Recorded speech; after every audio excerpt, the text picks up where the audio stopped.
And good morning to Shop Gremlin. And Shady's here. Hello, I'm Odin. Hi, Shop Gremlin. Hello, Shady. I want to thank you both for tuning in. I'm trying to take it a little more easy today. It's been a heck of a week for me. So to let you guys know up front, as well as anybody who happens to be tuning in a little later and picking it up from this point of the stream, this week I had an assignment for my day job to go down to Southern California. Typically, that's not a big deal, but it was an overnight assignment where I had to show up at 11:30 and we were working until 6. Flew down like the day before, and then we flew out that day at 2. Not a big deal, right? You're off at 6, you have to fly out at 2. 8 hours seems like, oh, that's fine. That's doable. My math is right there, right? Yeah, that's 8 hours. That seems fine, except where we were working was in Calexico, California, and that was a 20-minute drive to get back to the hotel room. That was in El Centro, California, because that was where I was told to go. We were doing a overnight farm workers breakfast. We did this last year as well. It's a thank you breakfast for everyone who comes and works the agricultural fields every day. These are the people who migrate into California on a daily basis. They go back home when they're done working for the night. It takes them up to 20 to 22 hours a day. Yeah, up that much time to cross the border, get on a bus, go to work, come back, go back home. And yeah, it's an insane the amount of effort these people go into picking the food. And right now, I was being told that the amount of food that's being harvested is equivalent to 25% of the agricultural food that California is going to harvest for the year. So it's a lot. Anyway, so they do this breakfast where all the government groups and other groups get together and let them know that while you're working in California, you have certain rights, you have certain things that you can get help with, and so it's a big helping these people to understand that they've got more going on than just showing up and getting whatever paycheck they're getting. Plus, they feed them, and actually they give out socks of all weird things, but they give out thousands of pairs of socks at these things. It's kind of cool. So got to go shoot that, government people talk about stuff. It's all very positive. But yeah, and honestly, these people are lining up at midnight so they can go to work in the fields when it's going to be daylight, right? It's nuts. So anyway, when it all gets done, not only do I have to go back to the hotel room, I then had to pack up all the gear that I took. And this year, because we were doing big standing talk-up points, I had to bring a teleprompter out there. So there's a lot of stuff to pack back up. Finally crash out, get like a 2.5 hour nap. And then I need to start loading up the car so we can drive the 2+ hours back to San Diego so we can return the car, go through the TSA checkpoint, be on time to the gate to be able to board the plane half an hour before it departs so I can fly back to Sacramento, so I can land during rush hour and take an extra amount of time to drive back home. I was freaking exhausted. In addition to all this, I'm trying to edit, the Odin Makes Advent calendar videos. So there's an explanation for all of you who may not be aware for why the Advent calendar for the 6th came out late this morning, or early this morning. On the 7th is when the 6th finally got posted, and there's no 7th yet. I'll be working on the 7th after this live stream. I am going to continue to put those out. I'm going to try real hard to be back on track by the 8th or the 9th. Yeah, this is going to be fun. Today's Odin Makes Advent Calendar Chaos, for those of you who are on Discord, for those of you who are on Patreon and can see this thing, and if you're not, just jump over and if you want, really quick, and you'll have access to everything for the month for very little. Sorry there's a paywall, but I need to do something. Today's Advent Calendar is going to be a bigger challenge to edit because I had camera problems. I have audio problems right now, right? Okay, good. Because I had camera problems. And that's all I'm going to say. It's going to provide me some very interesting things to have to work around. Alrighty. How are the friends today? Hello, stupid monkey. Being named Odin. Thank you, Dan.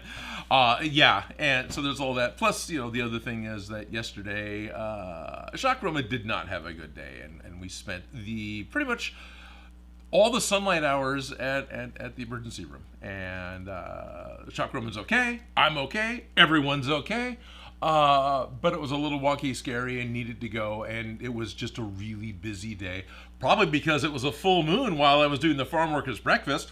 So it was a really busy day at the emergency room. And yeah. Not only that, not only was it a full moon, it was the lunar apex or something like that. It's called something else. It's the northern apex. So the sun has a perihelion that it does, or however you pronounce that word, every year, right? Where it's got its southernmost point, and that's a solstice, and then it comes up and it's got another solstice in the winter, right? And so from the northern hemisphere's point of view, the summer solstice ends up being technically the longest day of the year. And the winter solstice ends up being the shortest day of the year. But it's not just the amount of time the sun is up in the sky, rising and lowering. But if you're watching its path, right, it makes a figure 8. When it gets close to the top, it doesn't apparently move, right? Because when you look, you can actually see the degrees go up and down. If you track those things, I don't, not really. But when it hits the top, it doesn't appear to move. And I was just reading solstice, literally, I guess, translates to when the sun stands still. So there's a lunar solstice, lunastice, then it does the same thing with the moon spinning around us, and it has a little bit of an up and down as well, not nearly as dramatic. But it's on an 18-year cycle. And so Thursday or Friday was the lunastice, whatever. It was the time when the moon is going to stand still. And it was the northern one. So for the northern hemisphere, and yay, we're all completely buried in fog and freaking colder than, for whatever reason, remind me, we'll get back to why it's cold. So it's foggy, we can't see the night. And the moon hits its high point, and especially because it's taking 18 years for it to do its wobble between the northern and southern, it really stops and doesn't look like it's doing its progression back and forth. And yeah, that was the day that it was going to do that. Now, it's not like a harvest moon where it looks bigger or something like that. It's just lunar path and things, and we know that the moon affects, migration, wildlife, human brains. That's why we have lunatics, right? So I wonder how much that had to do with the fact that the emergency room was frickin' packed. And yeah, I've had shorter work days. let's leave it at that. So anyway, cloud cover. It's freaking cold in California. So a lot of you who actually live in areas that have snow are going to go, oh, boo-hoo! It's currently like 42, 44 in the Sacramento Valley here in California. And that's Fahrenheit. So it's not that cold, except we never get this cold, right? That doesn't really happen except for sporadically. And it's been a week of this. And that's because of the fog. And what's funny is, I think on Friday as well, the Sacramento Valley was, 42, 44, whatever it was. The shop right now is 57 because I turned a space heater on. The Sacramento Valley, which is, 120 in the summer, was 42 on Friday. But Donner Summit, so this is one of the highest peaks of the Sierra Mountains, one of the things that, people on wagon trains had to go over. And there's a particular Donner Party that got really famous for being snowed in and having a major problem and having, a table for 5 at the Donner Party. Donner Summit, one of the highest points, totally snowed in right now, was 56 degrees. It was 14 degrees warmer in the snow than it was on the Sacramento Valley floor. Anyway, we'll end the temperature rant. Absolutely gets colder when you've got, snow on the ground and there's ice on the ground and stuff, and I can appreciate that. But for living in an area where it never gets that cold, it's a shock. And I don't really care. It's not that big of a deal to me, but I can certainly see how it's bad. And even down in El Centro, it was like 47 at midnight, or no, at 5 in the morning. But that's actually, it's not even, that's a sea level desert, but it's a desert. Deserts get cold. Oh, this was something cool that I just found out. So, El Centro, no, I said El Centro, I meant, it was 47 degrees in Calexico on Friday morning. I didn't realize this, but, cause I pulled the wiki page for the fun of it and read about where the heck I was at. El Centro, California, its average elevation is negative 39 feet. So it is 39 feet below sea level. Which I guess meant that like the freeway overpass, or maybe the hotel room I was in, since I was on the 3rd floor, that was sea level, right? I just get a kick out of that, because it's fun for me, because again, where I'm living, I'm never close. I mean, I am. It's like a couple hundred feet, right? But I'm never that close to sea level without actually going to the beach and getting hit in the feet with the waves. So to be in a spot that was technically below sea level was really pretty cool, and a fun, dumb trivia fact for me. Dan says it's also gotten cold earlier this year than compared to previous years, in his opinion. And I agree.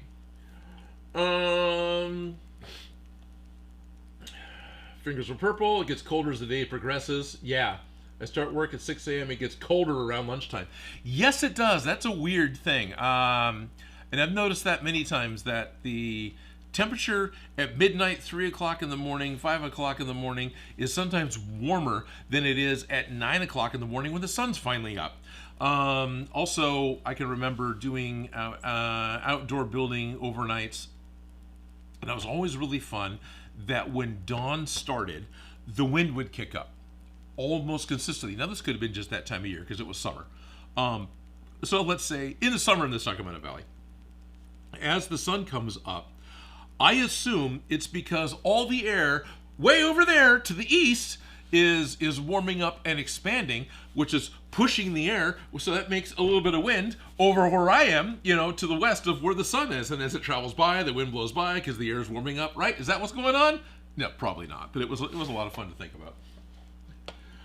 So what's happening today? For anyone who's actually stuck with me and is tuned in, especially in the future, 2 weeks ago I was working on the P-tube, and totally I could work on that today, but I don't have it in me. I actually wanted to call it quits. No, not call it quits, but call today off. Not call it quits. That's something different. I wanted to call today off and go, yeah, I don't have it in me. I can't live stream today. Felicia's out doing family stuff. It's birthday parties for people, so out having fun. Good for them. But Stupid Monkey said, why don't you just do a Lego build and chill? So that's why I'm seated. I'm sitting. I'm not going to stand. I'm not going to dance around, right? Not that I usually dance around, but sure, I could do that. And then it occurred to me that I had the perfect Lego kit for doing this. I have a Lego kit that Cheese sent us last year.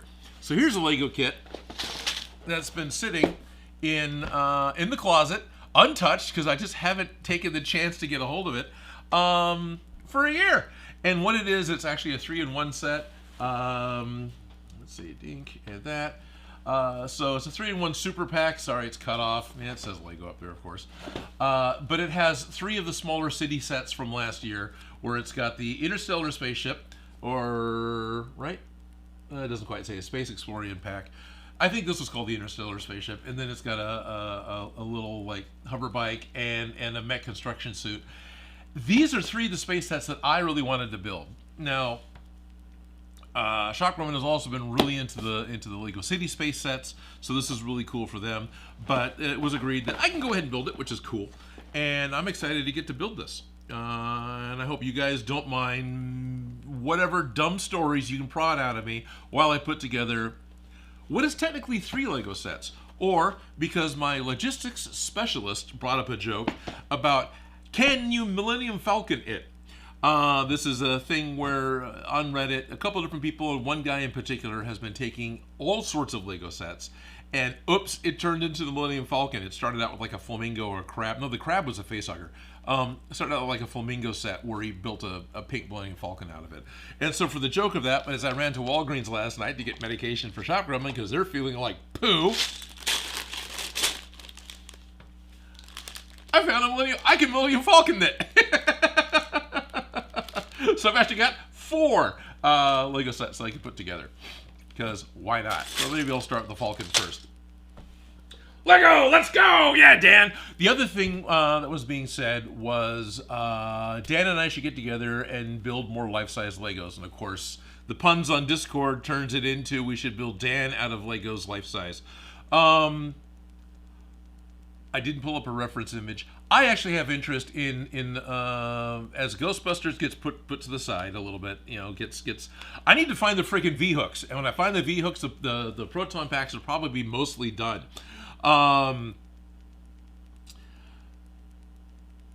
It's too cold to set up all the boxes outside and dig through because I got to haul stuff out into the driveway to go through because there isn't enough room in here. Anyway, I think what I want to do is a sub-theme, so it'd be random as to which one's going on.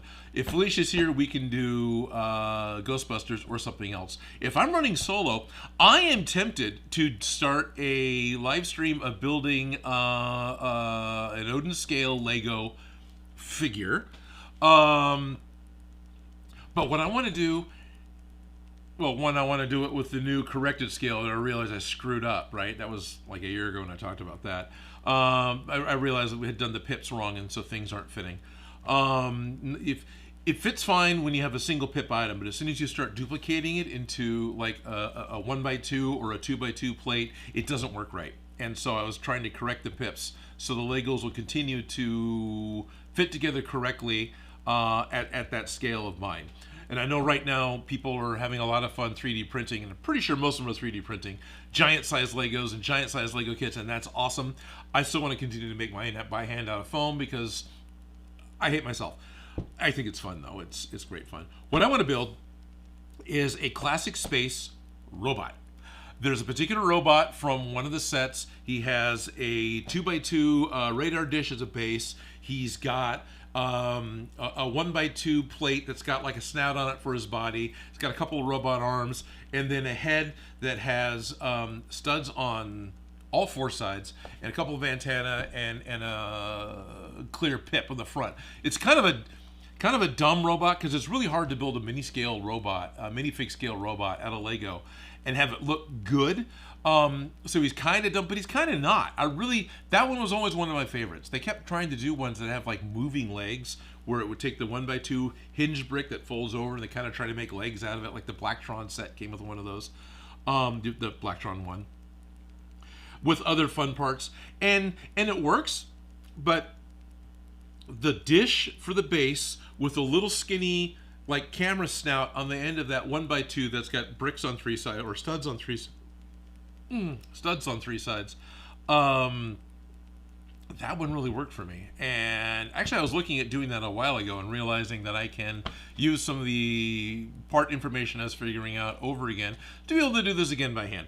And so that's what I think I might start doing, is doing a live stream of building without a laser, with a razor, one of these kits for the fun of it, because why not? And as I figure it out and make sure that it works, I could laser more parts. But as a live stream, I think a razor is going to be more interesting than watching me play with Illustrator. Yeah, I was going to mention correcting it first. Yeah, thanks, Dan. For sure. Any large-scale Lego I do from here on out. And what's funny is I built so many little tools and things to help us build minifigs. Any tools I do from here on out needs to be the corrected scale, because, come on, it's got to be the corrected scale. Okay, so I got a bunch of sets here. Who's all here? Well, almost 2 monkeys here. He's the most important. He's the one that said that we needed to do this. Oh, Will Connors is here. Right on. Hello, Will. So we got Shady, Will Connors, Stupid Monkey, Shop Grumman, Dan Does Junk. Excellent. Also go live at noon. And I'm sure some of the people who've been tuning in for Ghostbusters are... Well, I've tried to make the title and the thumbnail pretty obvious what's going on. So hopefully those who are expecting Ghostbusters aren't going to be too terribly surprised. think I'm going to do the Falcon first. Now, there's two different things that could happen here. There's the build in the bag challenge, right? Which I might be able to do with this kit. The build in the bag challenge is where you actually assemble the kit only by looking at it through the plastic in the back and putting all the pieces together. But between this and the heater turning on out here, can you hear what the problem is? Yeah, I don't really want to do that. Instead, I think I'm going to go ahead and... actually, I might need to zoom in on that. I'm going to open this up, but I want to do it a different way, a different thing that I've enjoyed doing, because this is a small enough kit I can do that. So where you take the instructions and set them aside, and the only instructions you give yourself,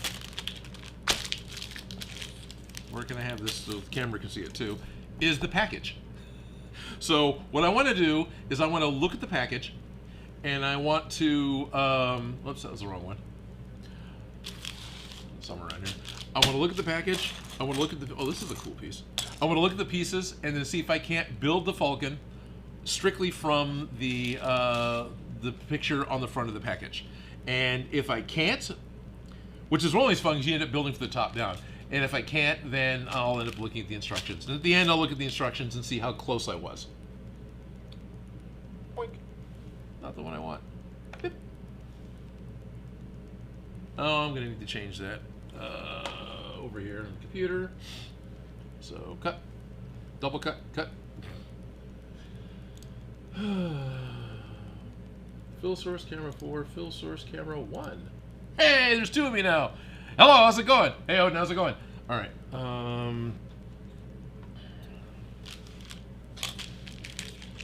So let's see.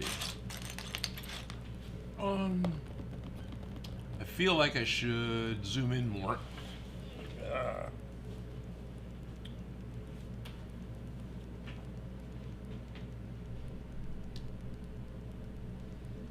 That's too much. All right, that's not gonna work.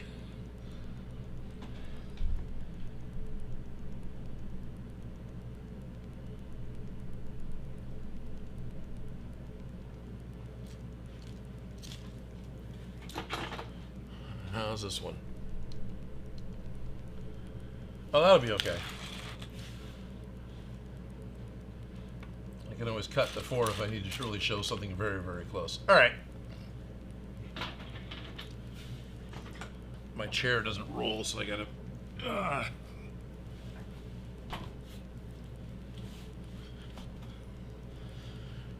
sit down safely and in such a way the old man doesn't fall off the chair.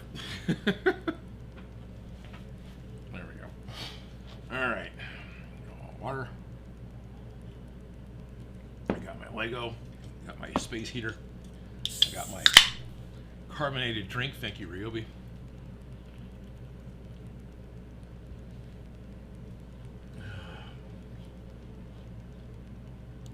Minimize that. Sweet, Dan. Yeah, that'd be awesome. Hey, if you want to come join the figures as well. So, yeah, no, that'd be great. I like that idea. Let's turn this off for a second so I can talk to Dan again. What I want to do, because there's a couple of very specific shapes with this robot. I'm sorry I didn't do my research to pull up the picture to show it to you, but he's got the little 2x2 base. He's got the thing. He's got the arms. He's got the head. He's got the antenna. Anyway, and a light. I suppose there's 3 things I would really like to do with it, and one of them is the most like not worried about. The one I'm not so worried about, there's enough space inside of that brick. It would be pretty cool to make the eye light up, just for the fun of it, right? I think that'd be kind of fun. Get the electronics, so the clear Lego piece that we'll have to end up making, however that's being done, haven't decided yet. One of the things I want to try is 3D printing, and then maybe putting some sort of glaze over it to help. I don't know. But anyway, you know, just sanding and gloss coat and see how much we can get it to be transparent. There's also the possibility of really punishing myself and trying to cut it out of acrylic, but I think that's stupid. But I'd like to make the little eye light up. That'd be fun. There was a point in time when I tried to 3D print the 2x2 dish. Oh, actually, it's this dish. I've got one. So we're gonna go to 4, cut. So it's this piece. This is the foot, right? This has been around since like 85, 86. And so making this, fine, since I can't hold on to it, making this rounded piece is going to be interesting because of the curved shape. And I had tried 3D printing one once, and that kind of worked. I got my scales wrong, but the big thing that annoyed me was the amount of sanding that's going to be required to get rid of the layer lines, because those bother me as an old model maker, right? As an old plastic model kit builder. But if we were to only 3D print the support piece that goes in it, which is possible, right? It's weird, but it's possible. That could be a form to get the parabolic shape to be the correct shape, and then build that out of a couple of layers of thinner foam, which will then hold its shape in order to make this out of foam. And that'll totally work for these opaque ones. It won't work for the clear ones, so whenever we get around to building a large M-Tron, we'll be hosed. But, because I am interested in doing that still. Yeah, anyway. So I figured that'd do that. And then the arm piece, which the Falcon doesn't have, but it's similar to like this piece, where it's got a stud and it comes out. But instead of being a faucet piece, it goes a little longer to like a Lego claw at the end. I was playing around with 3D printing a internal structure for this that could then be wrapped with foam. That way the arm, because it's going to have to anyway, right? I mean, I did that for the walkie-talkie. The antenna's got a 1/2-inch PVC pipe in it. So if I do this internal frame piece, I could do something that Lego couldn't do, and I was actually okay with that. And that's allow the arms to rotate, right? Because if they can just rotate, then there's different ways of being able to pose them. And they're big enough parts that we can do that. So those are 2 things, I guess 3 things I kind of wanted to do that does incorporate some 3D printing within building the Lego. And I thought that would be fun. But anyway, let's go back to, I still think this piece is cool. This, first I've opened this pack. First time I've seen this semicircle with the knockout. That's pretty cool. And there's a pair of them. I wonder if this is, yep, this goes in the top. This is where the top turret goes. Alrighty, so once again, we're learning where the camera is. Focus. Trying to build that. If you guys want to look it up, it's kit 30708. That's the kit that I'm working on for the fun of it, because why not? All right.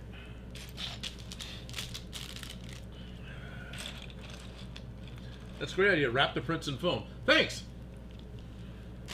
Oh, the other thing. Let's keep just talking to Dan. Hi, welcome to the Odin Makes Talks to Dan Does Junk live stream.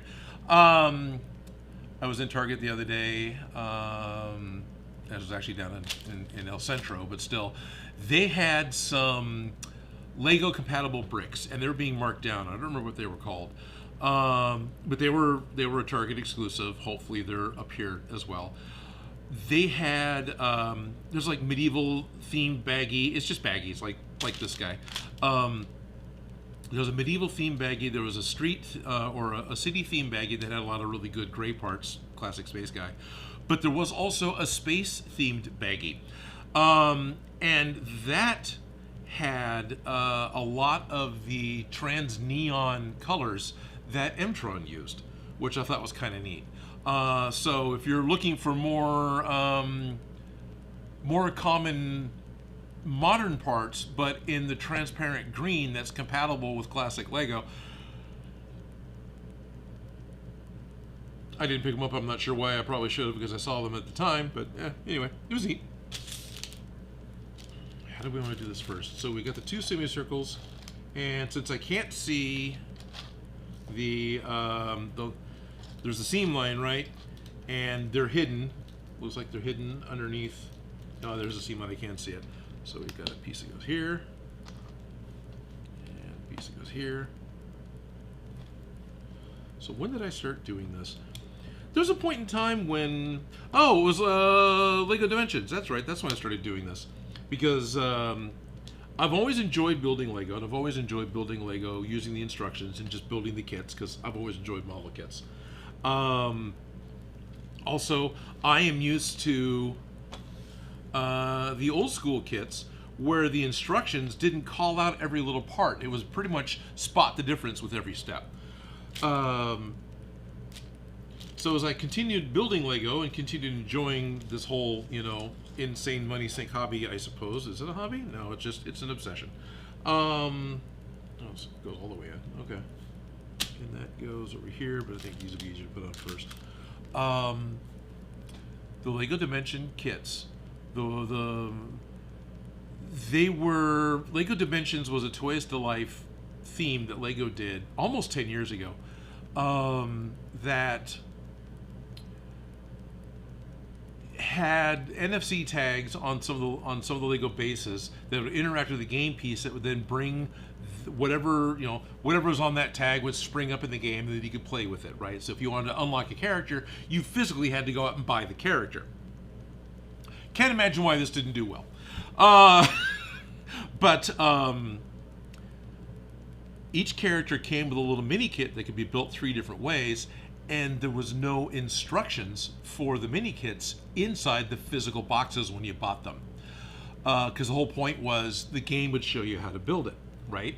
So you'd bring your character in, and then you would unlock one of the vehicles, and the game in-game would show you how to build it. So it was an attempt to interact between the two of them, so you weren't just buying minifigs to be able to play them in the game, which you weren't.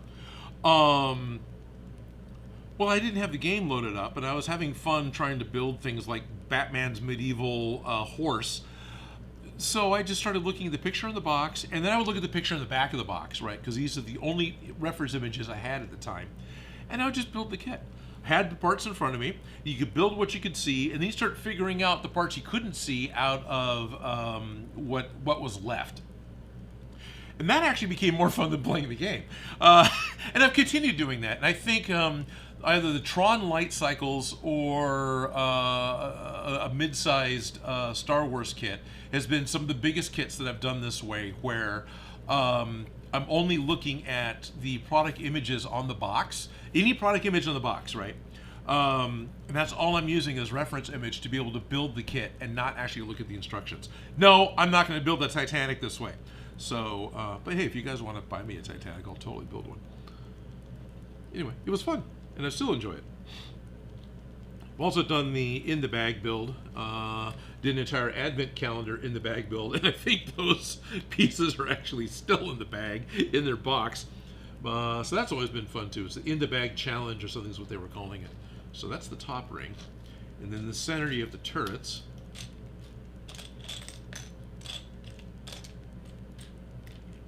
There it is. This goes here. And I got a... Oh, I bet I know what it is. I got a buzz on my pocket, and I bet it's my security camera telling me somebody's out here. Oh no, I'm being told it's noon. Well, let's do that.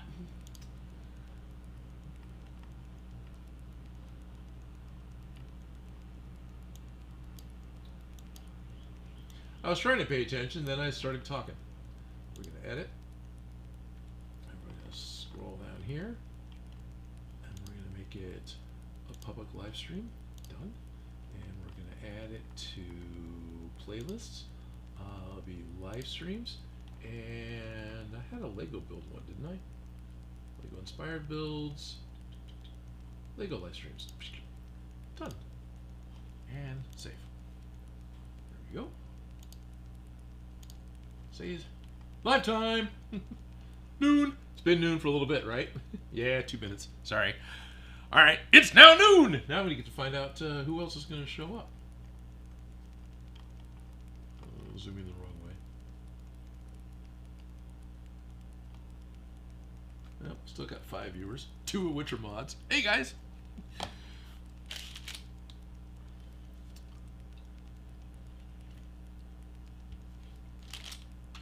Okay, so I have that, and then there's another layer of round that goes underneath it, which I think are these guys. Since it's the Falcon, the second set of these guys probably go underneath. And this makes a 8x8 circle, and this is a 6x6 circle. So yeah, these two definitely go on top of each other, pretty much like that. So it's sort of like that.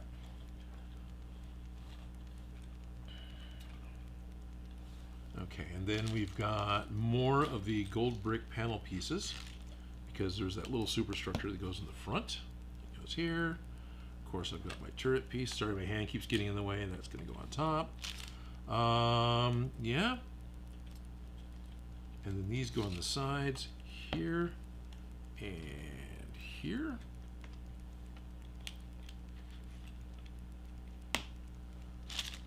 Alrighty. Oh, did I jump ahead on that? No, that comes up from the bottom. This, is this going here? No, that's not where that goes. This is it. Okay, sorry, I went out of screen. So we're over here. Yes. And then one goes on the other side. And I can see that these parts are going to go on the sides. Are they going to be round? Yep. The side that has the cockpit. This has the opening. One of the fun things for this is trying to remember to keep stuff in shot, right? Because to me, I feel like you can see on the main cam, I'm building off to the side, but that's kind of where the camera's pointed, so that's where I got to be. Alrighty, so oh, I put those in the wrong spot. No, I didn't. That's right. Oh, I see what I did wrong. I put this in the wrong spot, right? No, I did put these in the wrong spot. This goes here.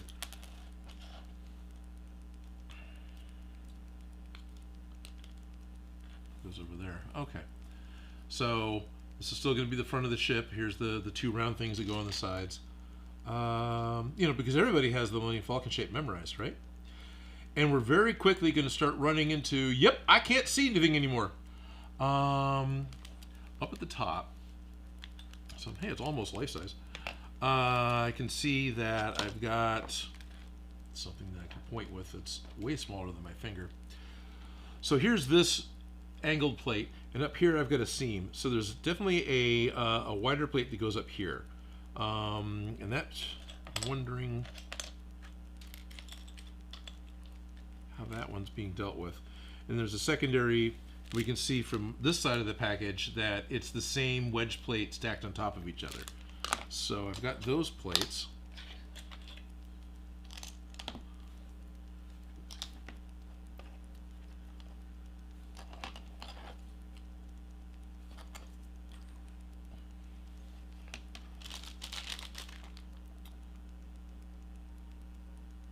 Okay, yeah, that's right. So I've got so I got the round, the round and the round, and then I got four studs with massive package glare coming out from the front. So now we get to start figuring out what the underside does. And it seems like it's going to want to do that. So these are going to be the engines.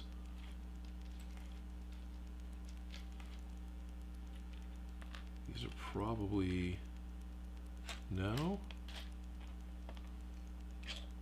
Oh, right. This only has to be on one side, the side that doesn't have the cockpit. That's too big. Doesn't stick out two, does it? No.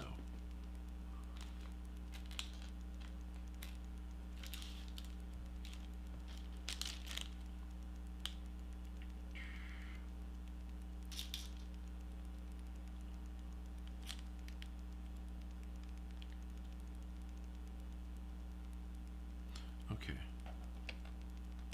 Let's put more details on the top that I can see. So now it's time to start removing parts so we can start figuring out how things need to go together for what I can't see.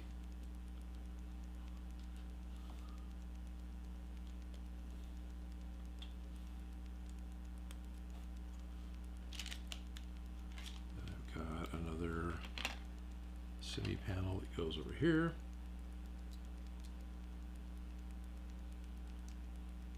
Oops.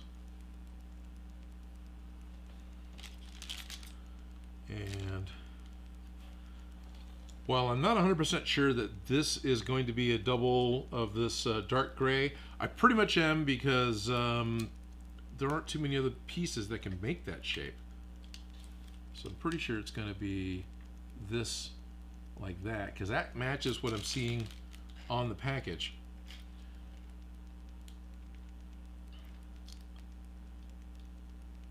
So I'm curious. Oh, okay. So I think what I want to do next, continuing with what I can see, is to go ahead and build the cockpit. And that's definitely using this element as the basis for it. And I'm thinking it's going on is I've got this guy on the top. I'm going to have this because that'll provide me my angle. And then this is going on the bottom.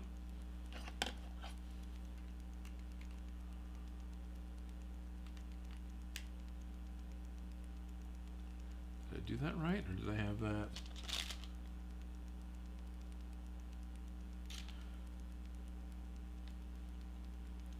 It's going to do more than one? No. The computer's trying to tell me it's doing something.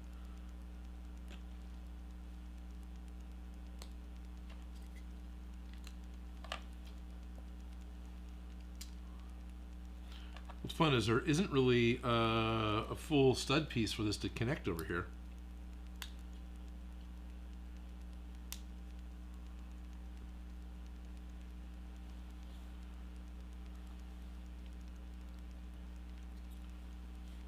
Then we've got this goes there, so this piece can go on, which unfortunately isn't printed. Then we put some greebles on top.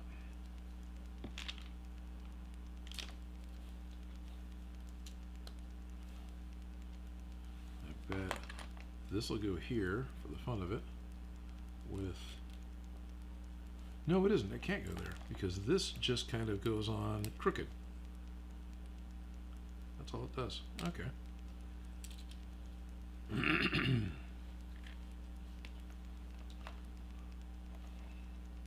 Will it Falcon? And I think that's everything I can see in the package. So there's definitely this mess.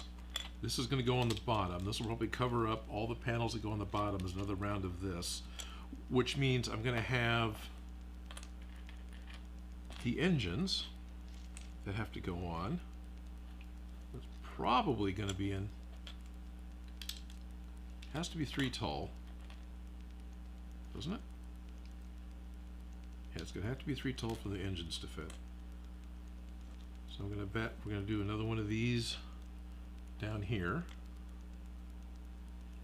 in order to really get that piece to lock in. There's also always those extra parts that come with Lego, which is fun. So any little piece like this guy, one of those is going to be extra. This guy, one of those is going to be extra. This guy, one of those is going to be extra, because Lego always has extras of the tiniest parts. So let's see. We've got the ship. I've got what's going to end up being the underside disc. And I've got, these are probably going to be landing legs. All these little pips. These are all the 1x1s. And I got one of this. Got these two. These are definitely what's going to hold the engine in place. Is it just going to be straight across? It can't just be straight across. It's got to be more interesting than that. It might be.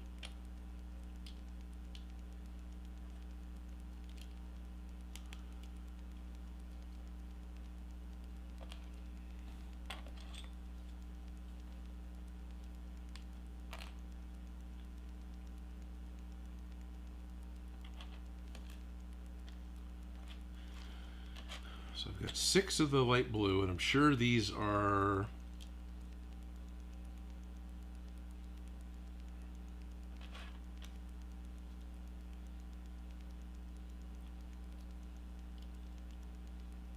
well, do they just build like that? They could just build like that. Okay, maybe that's all it is. So instead of me trying to make the engines do this, which is complicated, I bet it's just stacked. And these probably are the continuation of the panels that hold this on. Because that's way more of a Lego thing to do, is to make those really sturdy.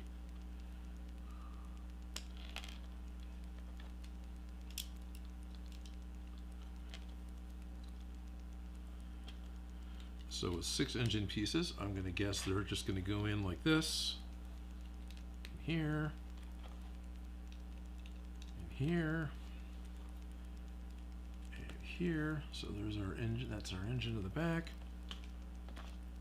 Now...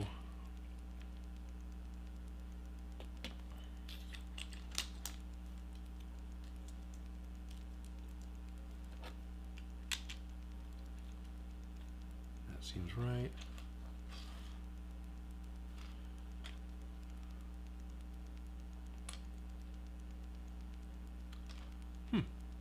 I'm not sure I like the holes that are left over, but I'm not sure how to deal with that.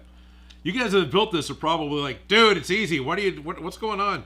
Of course, there's those of you who just like tuned in at noon and wondering, dude, you're supposed to be building Ghostbusters. What's going on?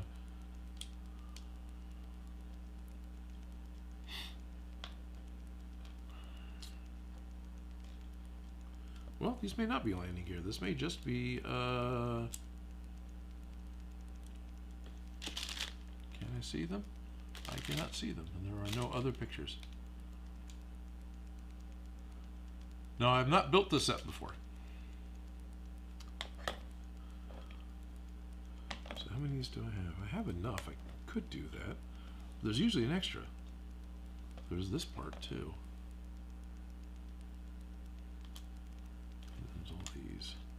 So I thought these were going to be landing gear. Can you guys see anything? I'm totally off screen, aren't I? I'm sorry. The only one here. No one's here to remind me that I'm off camera. All right. So I feel like these would be just filler, right? Something to help keep the set happier. Okay, and I bet this part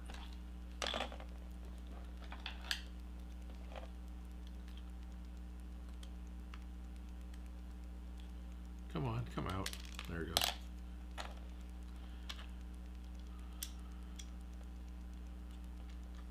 The fun part is looking at this after the fact and seeing how I was wrong.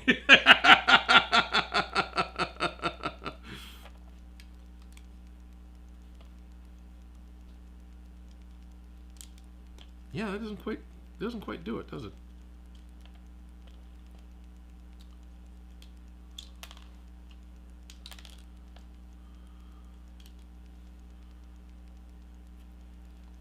And that can't go there because the circle won't fit. Well, that makes it slightly easier.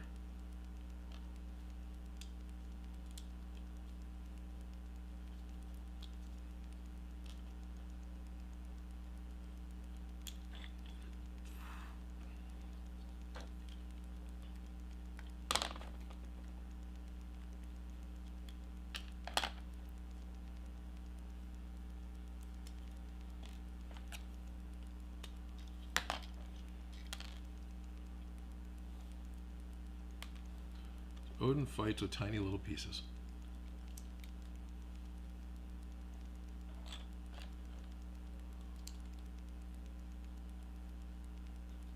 Maybe. One more of these. Oh, that fell off the top.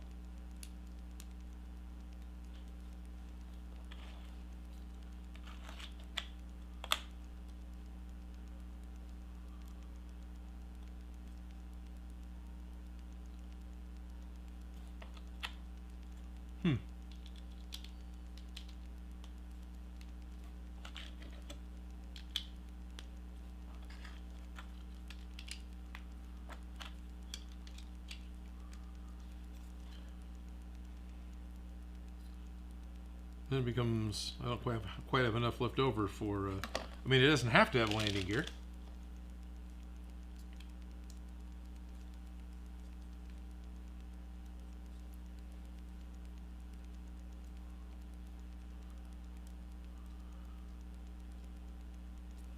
Of course, using one extra piece because there should be extras left over.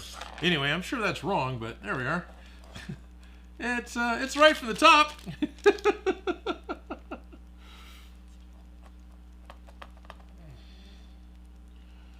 There, now it's flying in space, right? Okay, space. If I had a cameraman, I could zoom in on that a little more. The bigger set. I probably want to. All right, so I suppose I can look at the instructions. How close was I? Now I gotta start saying hello to people because I'm imagining there's a few more than just, oh, there's 23 people here now. Hey guys, I'm playing the Lego set. It's fun. So what I was doing was trying to figure out how to build it without looking at the instructions. And now that I'm looking at the instructions, oh yeah, look at that. I got that way wrong. All right. I used all the cool curve pieces on the cockpit and nope. The cockpit had the one odd piece, right? So I'll turn it around for you guys. So, oh man, I'm still off camera. There's where the 1x4 went, and that's how the cockpit went together. All right, but I had that part right. I had, dang it, where's my camera at? So I had this part right. Okay, yeah, and oh, the engines are set in more. Okay, that was an error I had. Mine are all the way out on the outside. The engines are actually set in more. This is turned. Okay.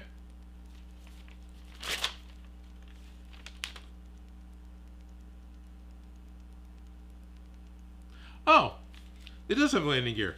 All those pieces I was using for filler is landing gear. All right. Well, that was fun. Do I tear apart and do it right? Sure, why not? Hello, everyone. Let's try to pay attention to chat. What's going on? Odin's just playing with Legos and ignoring us. Cheese is here. Ralph is here. Lewis is here. Lego Ton, Gutalope, Sweet. Hi, Odin. Hello, Nevitz 0007. Almost looks like a female robot's face with red lips. Yeah.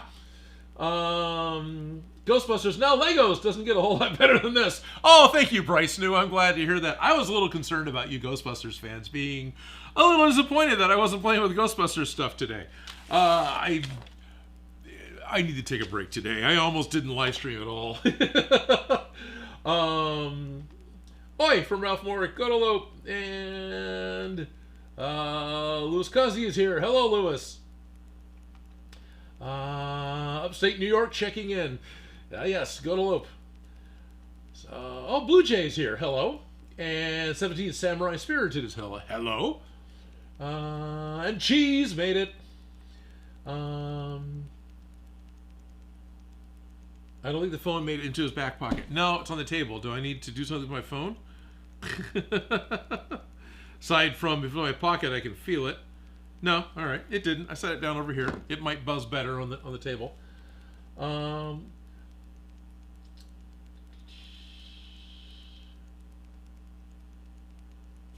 Me, who's built it? Oh yes, it didn't have those printed pieces. Yeah.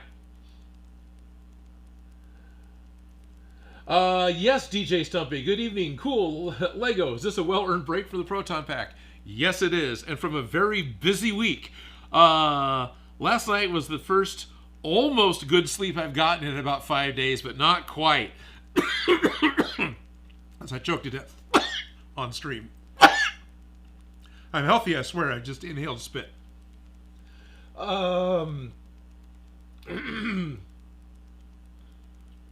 For a set that's built without using instructions, looks good. Thank you, New Zealand clay artist.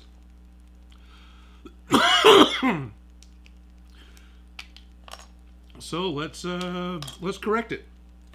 I keep grabbing the Torx, the mini Torx, which doesn't have the.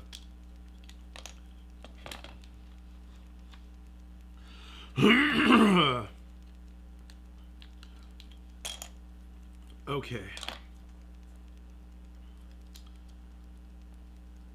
Yeah, there we are. And this comes off, and this comes off, and this comes off. And this comes out. Anybody want to quote Han Solo? No, no, no, no. This one goes there. That one goes there. Got it? Anyway. There's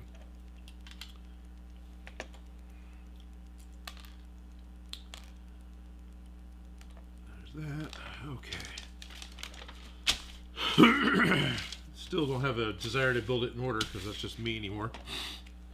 By the way, I don't edit in order either. When working on a video, I usually start in the middle and then work my way out in order to figure out, you know, kind of where things have to go. I started doing that at the PBS station. It was just easier for me to get going into what the story was and then start building out from there in order to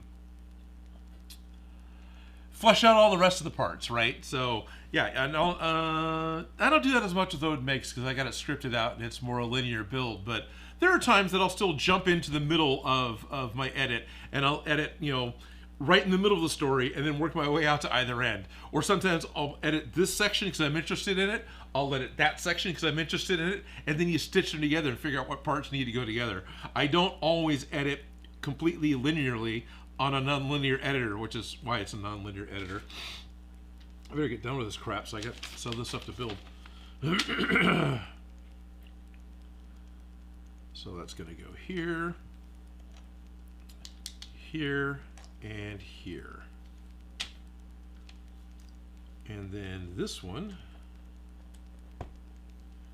goes over here. Oh, right, I could see that, and I've totally spaced that. That was something I could see in the package, and I forgot about it when the time came.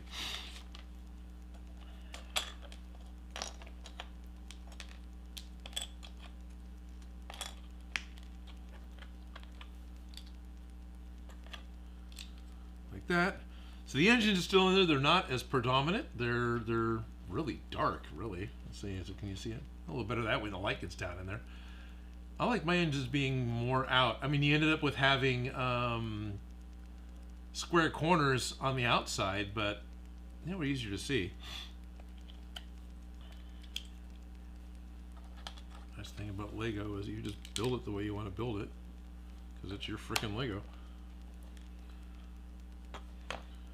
And now I was saying landing gear, and that's exactly what all this is.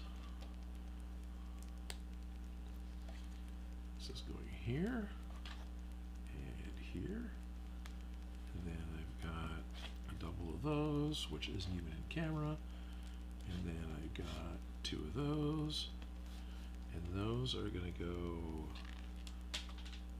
on the floor, up here, and up here. And then I'm actually missing one.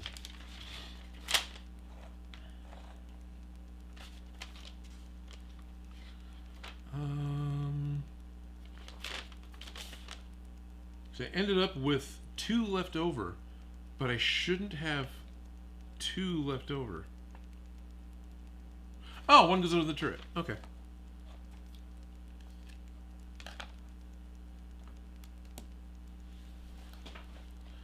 Can I find the tiny little dark piece in the dark? Hey, I love camera. I'm more comfortable now. I'm safe. You guys can't see me.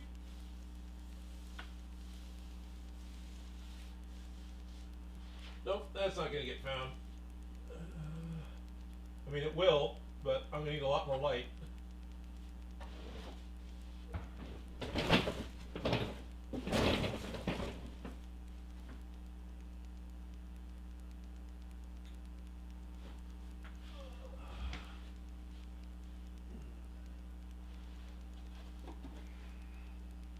Okay. Huh. Maybe I am going to find it. And I also found something else. I found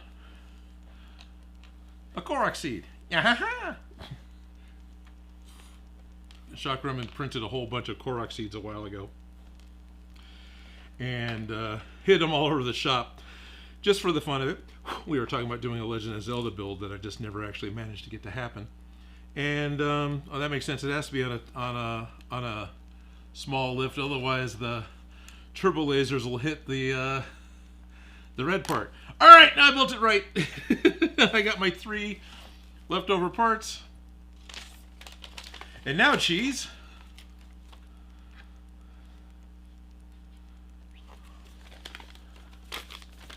I get to open up something you sent us last year.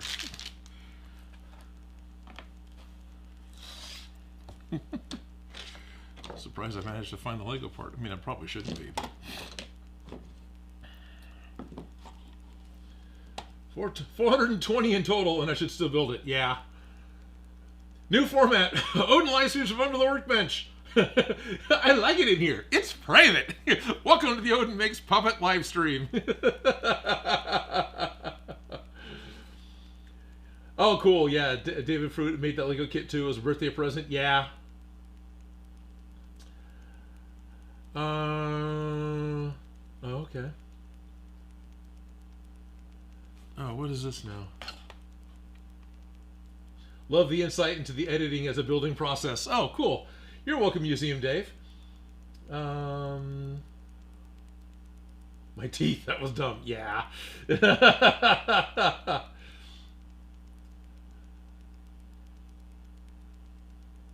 Hurrah for Lego. Yay, Museum Dave.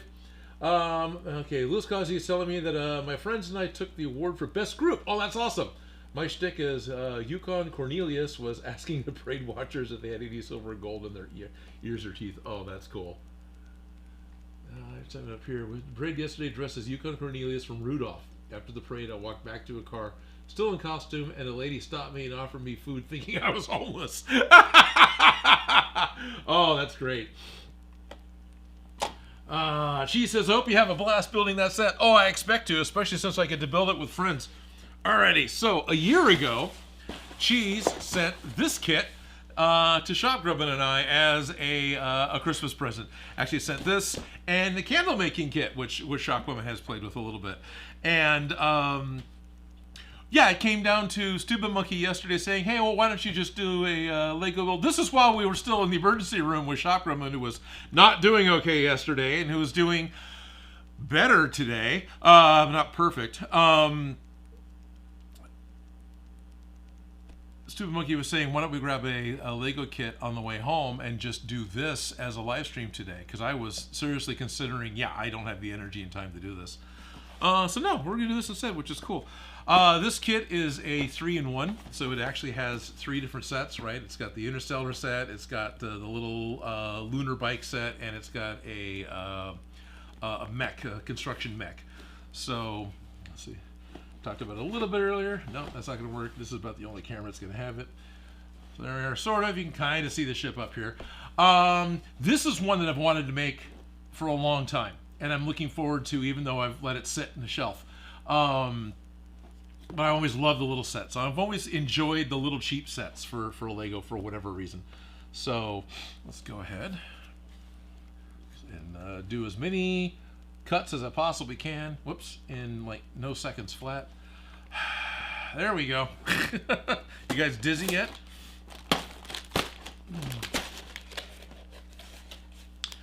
I do not intend on building these without instructions. This time, in order to go... Oh, we got stickers. This time, in order to have things go a little bit faster, I'm going to go ahead and just build them proper.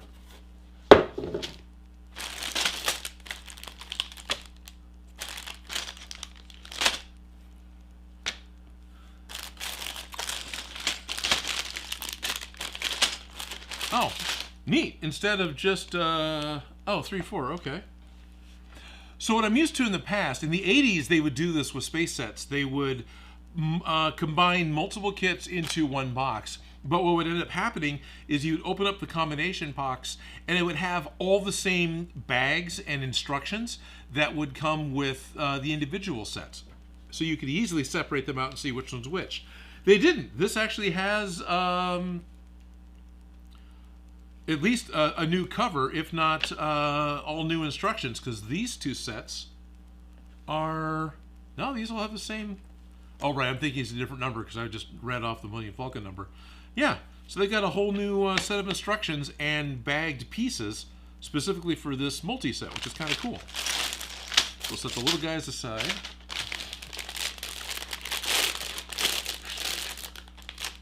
You know, I think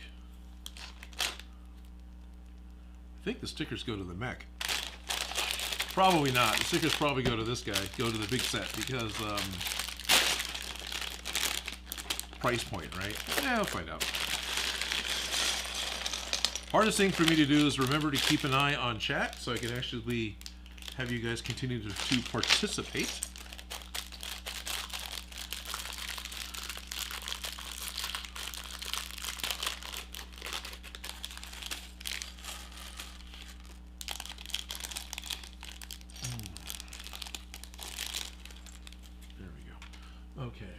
How's it going, Odin? Pretty good, Dino Man 01. Thanks.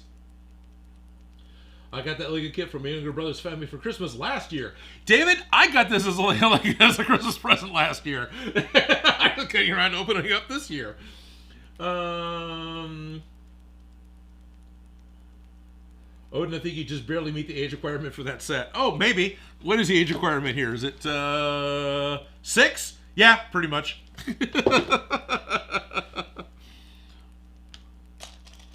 I was happy to see that the Lego Pick-a-Brick has the dark earth blue color in the classic space helmet, as well as they had the dark earth blue and the light blue. So it's kind of this color, kind of, in the air tanks. So I've got those ordered because, you know, I'm a classic space fan. All right. Just immediately start throwing things together. Let's make sure I'm looking at the destructions. Oh, that's her backpack. Of course it is. And she's got that. And she's got a helmet. And then, because proper space actually has a visor, unlike classic space where you just assume the visor's there. Here, and we've got, I should probably, oh,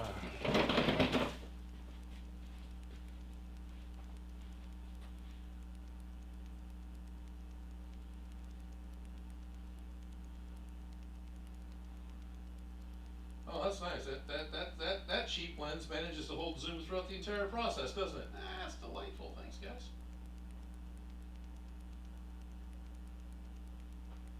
Where's the focus?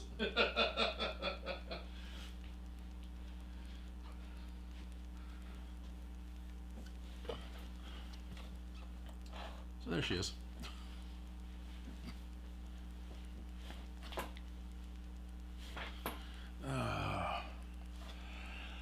Yeah, I still really like the Lego minifigs. I don't know why. This is probably nostalgia. This is one of the biggest draws to Lego for me still are the minifigs, and the classic space minifigs in particular.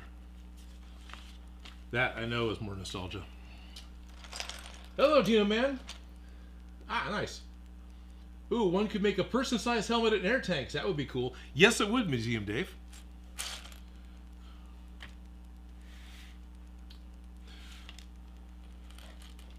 With this set, you totally could. Actually, Dan Does Junk has made...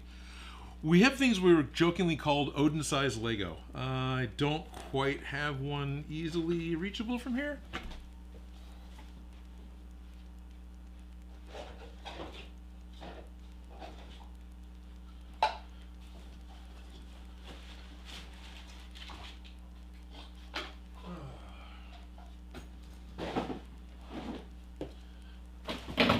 Dang it, can just bump into everything.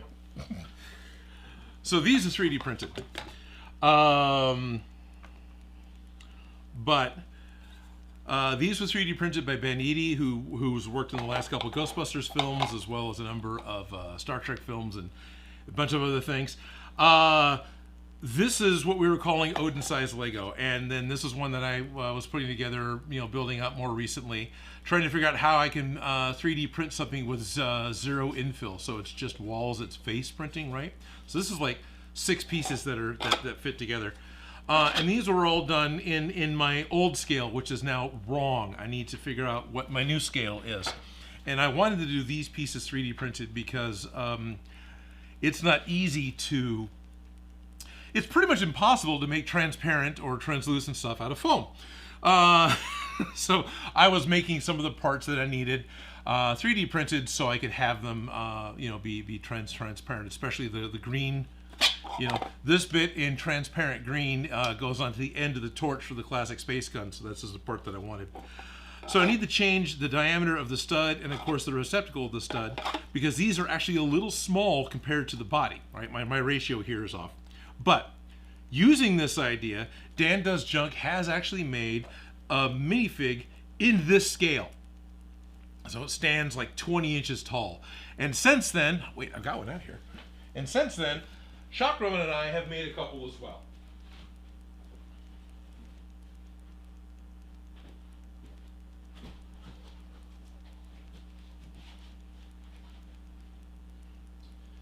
And this is the last commission I tried to take, and is also going to be the last commission I will ever take, because this thing went as sour and bad as it possibly could. So we've made, here's a Darth Vader we were working on. And so this is the Odin scale Lego that we were working with. And so Dan Does Junk was nice enough to really figure out the geometry of how to build the full figure big scale. And then I started working on getting, like, you know, the neck ring for Darth Vader put together. What I want to do is rework it slightly so the studs, which, because all these do still fit together right, can be correct. The issue here is the stud to brick width is off. So if we were to make a part that had multiple studs on it, like a 1x2 or a 2x2, the space in between the bricks won't line up right, which means you can't do, you know, silly things that aren't quite as important.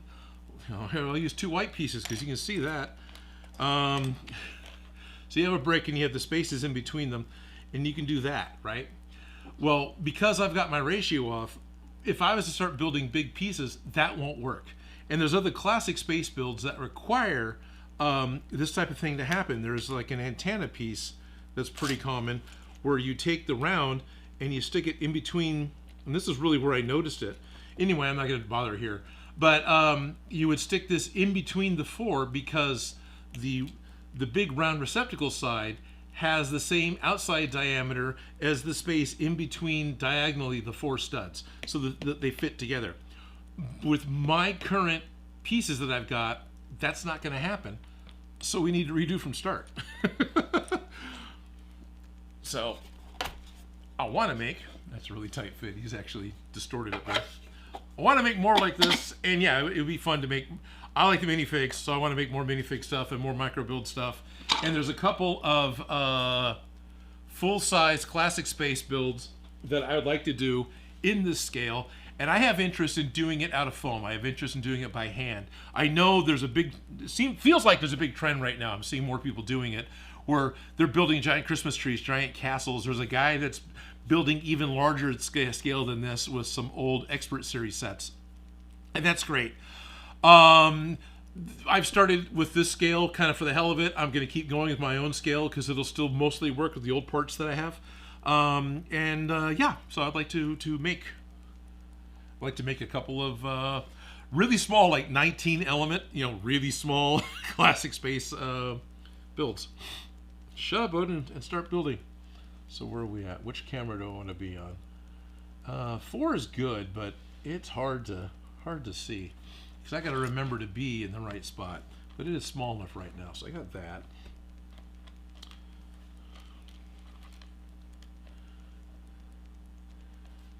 Hello, hi Odin, love what you're doing. Merry Christmas from Denmark. Thank you, Skull on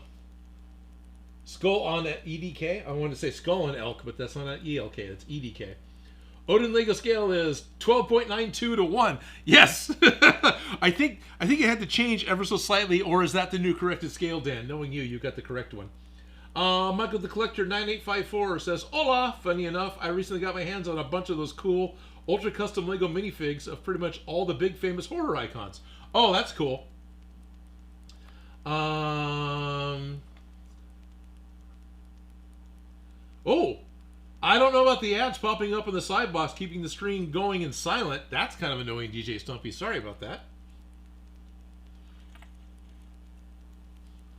Oh, School 1 DK.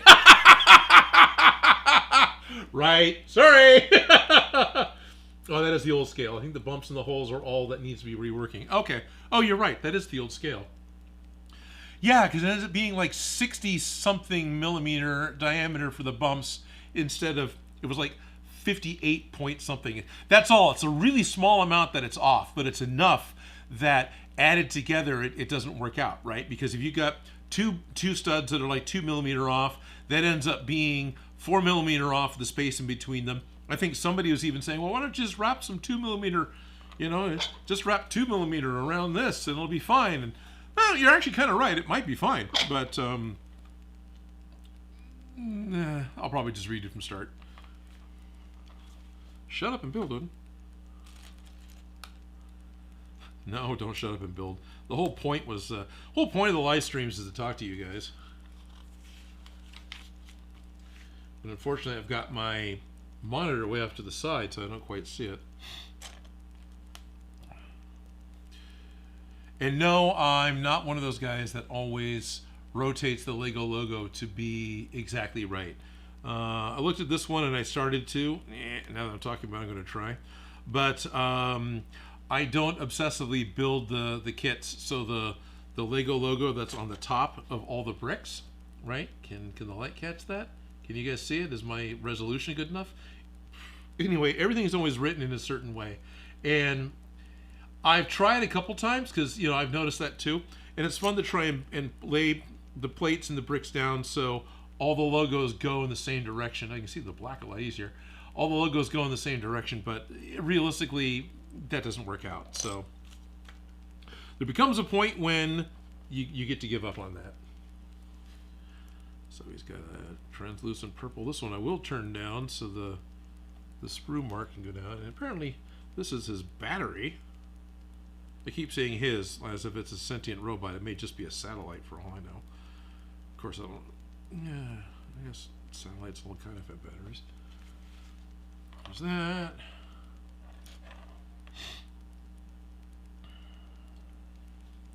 And we're going to have the thruster pieces, and then we have these new plates with the little snout things, and we've got the wings. And then this goes on here with a whole bunch of hand in the way. Sorry about that, guys. Drop it. And then that connects to the bottom part of the wing. Bottom part, I'm calling this the bottom part. This, it's behind the window. The slant comes down. So that goes here. More in front of you now, Odin. Goes here. Hey, what do you know?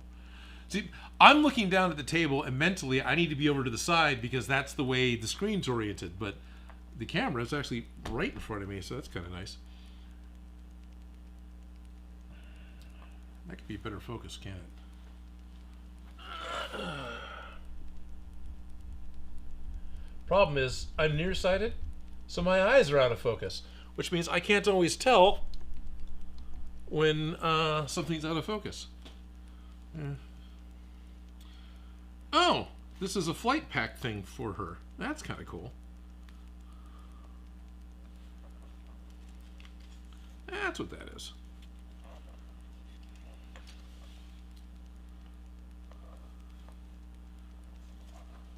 Wherever the focus is for her.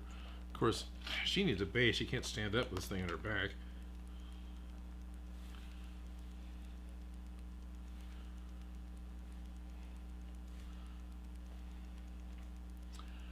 I appreciate the backpack parts that Lego makes that allows you to build pieces to go onto the minifigs because, like I said earlier, I really like the Lego minifigs. So here's an element we need to work on. All right. So she and her flight pack can go to the side. And now we get to use a boat piece. All right, this is starting to get bigger. No, dang it, that's what I want.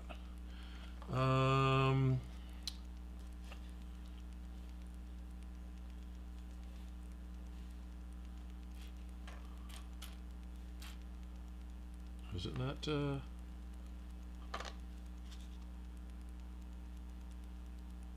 oh, it's the pearl gold. Okay.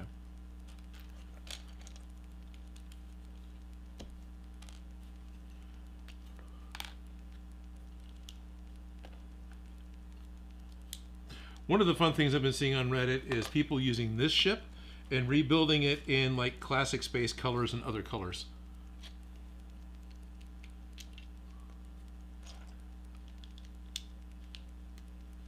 I think part of it was just, this was one of the nicer, small little spaceships that came out with a smaller price point in a long time.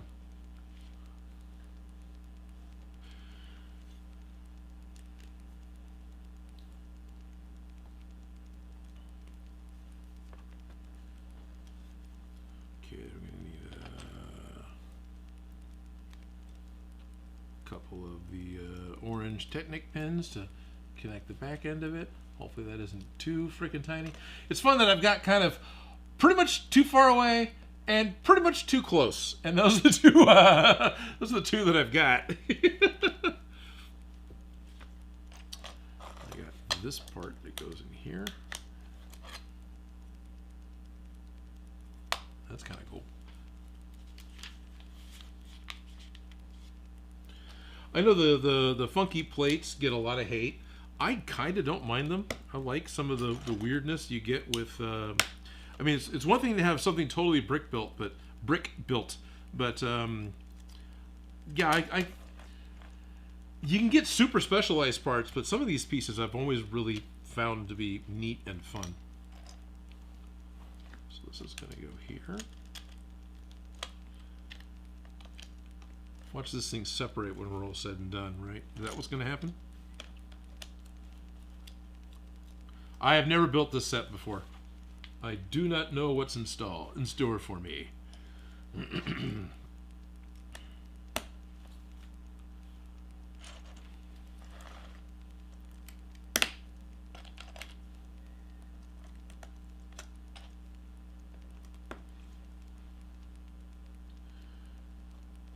Yeah, Museum Dave. Museum Dave says that his brother and he got a space set for Christmas when they were kids in the early 80s. And that set still holds a special place for me. Agreed. The early 80s classic space, the Galaxy Explorer, the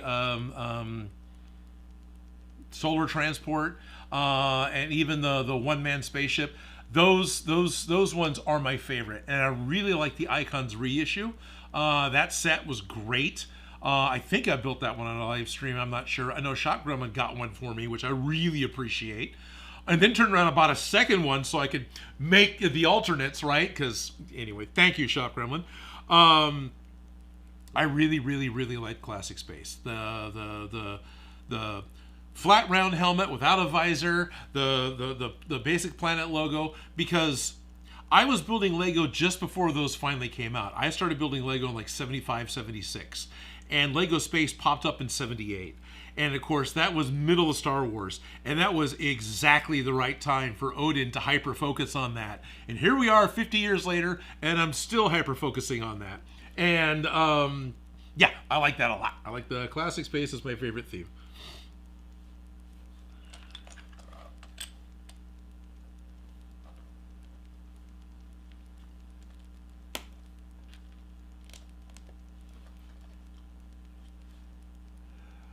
Lewis is asking if I've ever built a Christmas or Santa-themed project. In the grand scope of things, sure. I can remember at least an 8th grade play where I was Santa and had to help build a couple things. Go figure. Odin, the biggest guy in class, got to be Santa. I don't think I have in the channel. I don't think I've done anything specifically Christmas on the channel. And I don't think I've done anything specifically Santa. Then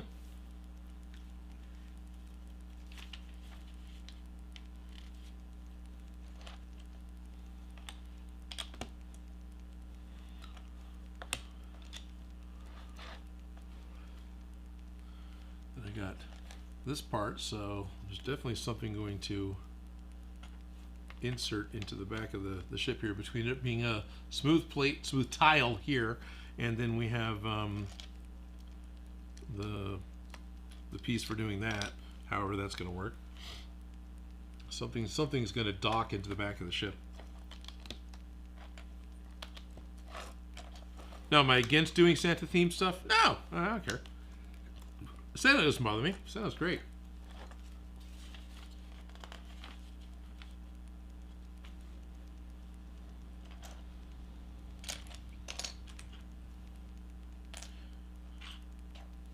You know who brought me the, I guess it is the light color.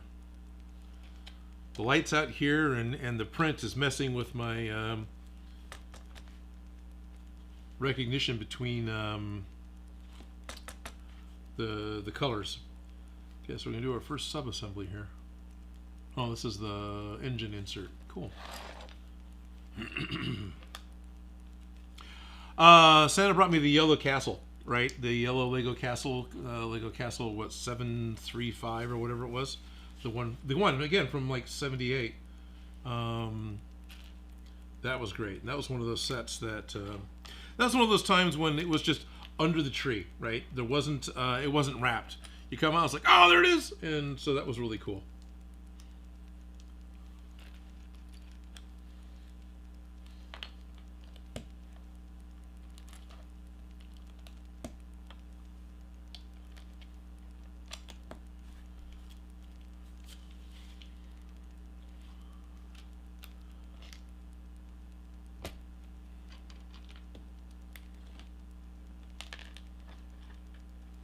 I'm building way off to the side still.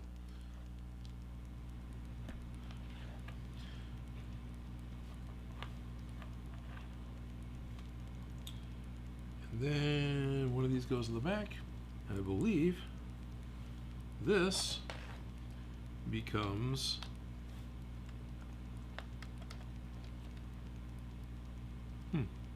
sticks out a little bit. Okay, that's cool. It's like it's an engine piece, apparently.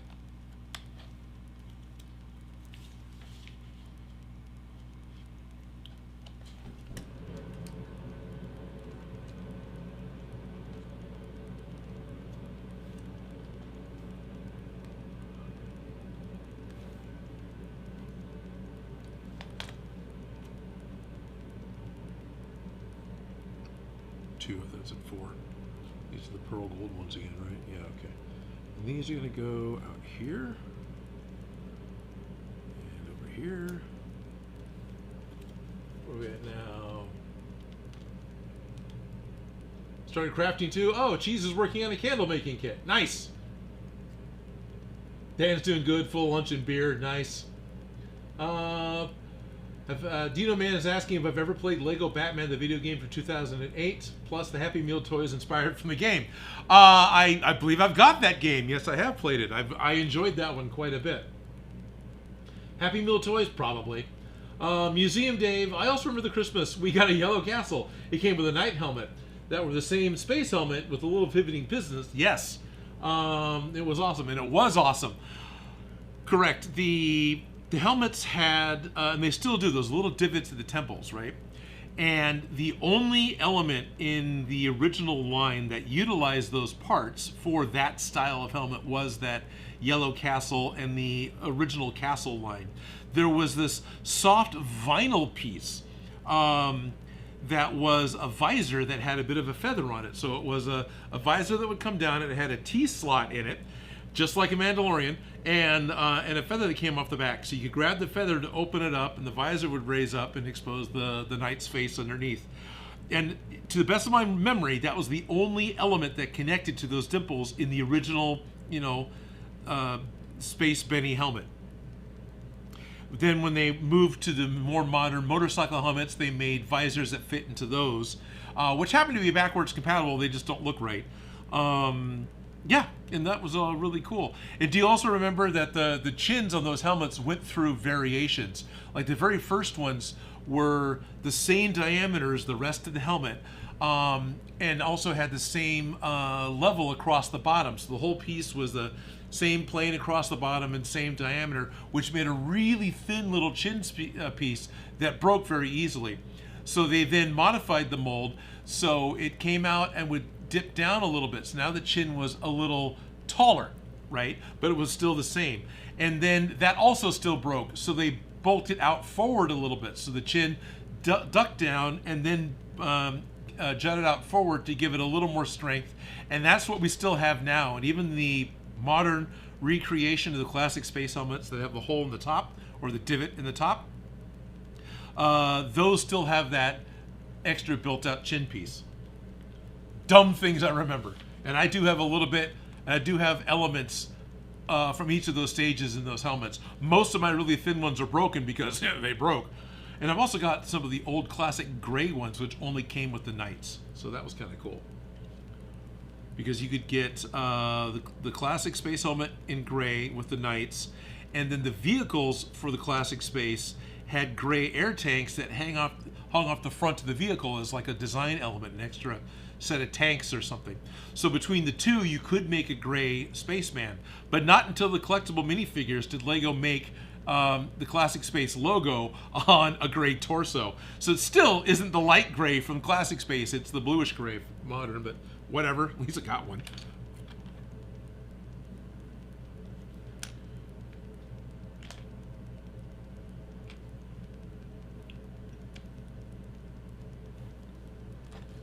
Here, here. Make sure I built the opposite of that. So that, and these parts go on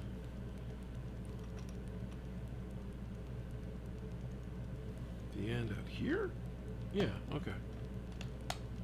Like that. These bits still kind of open. Okay. And then we're going to build the back pincers, which is going to be this and this. And I'm going to need one of these, which is that cool piece.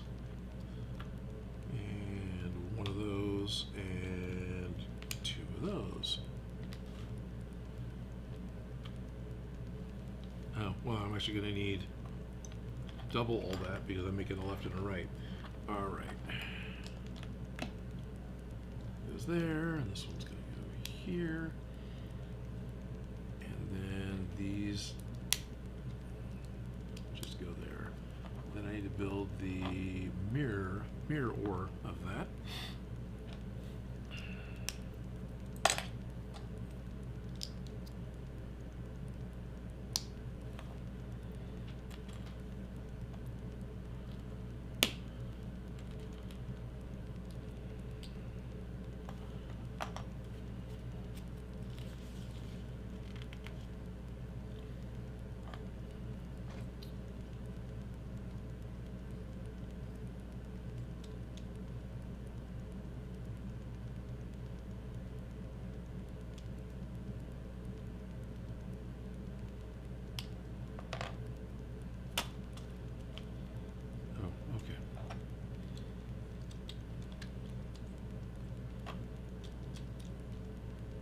I was reading it wrong. It goes underneath. All right, that makes sense.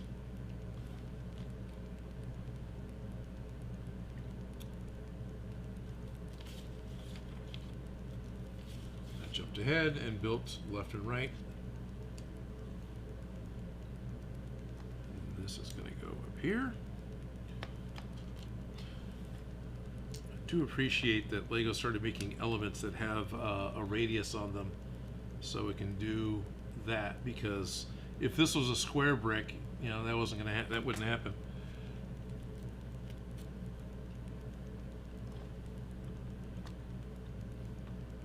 Goes on that side, and that side.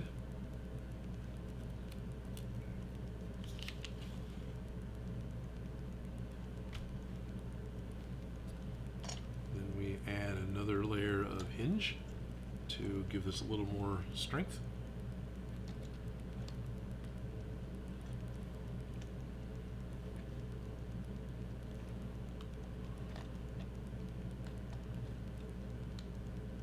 Yeah. Interesting. Seems like that should come out, but I guess it doesn't. Maybe that's part of it. It's maybe that's like warp drive or something, right? Oh man, that got really dark. The zoom got really dark.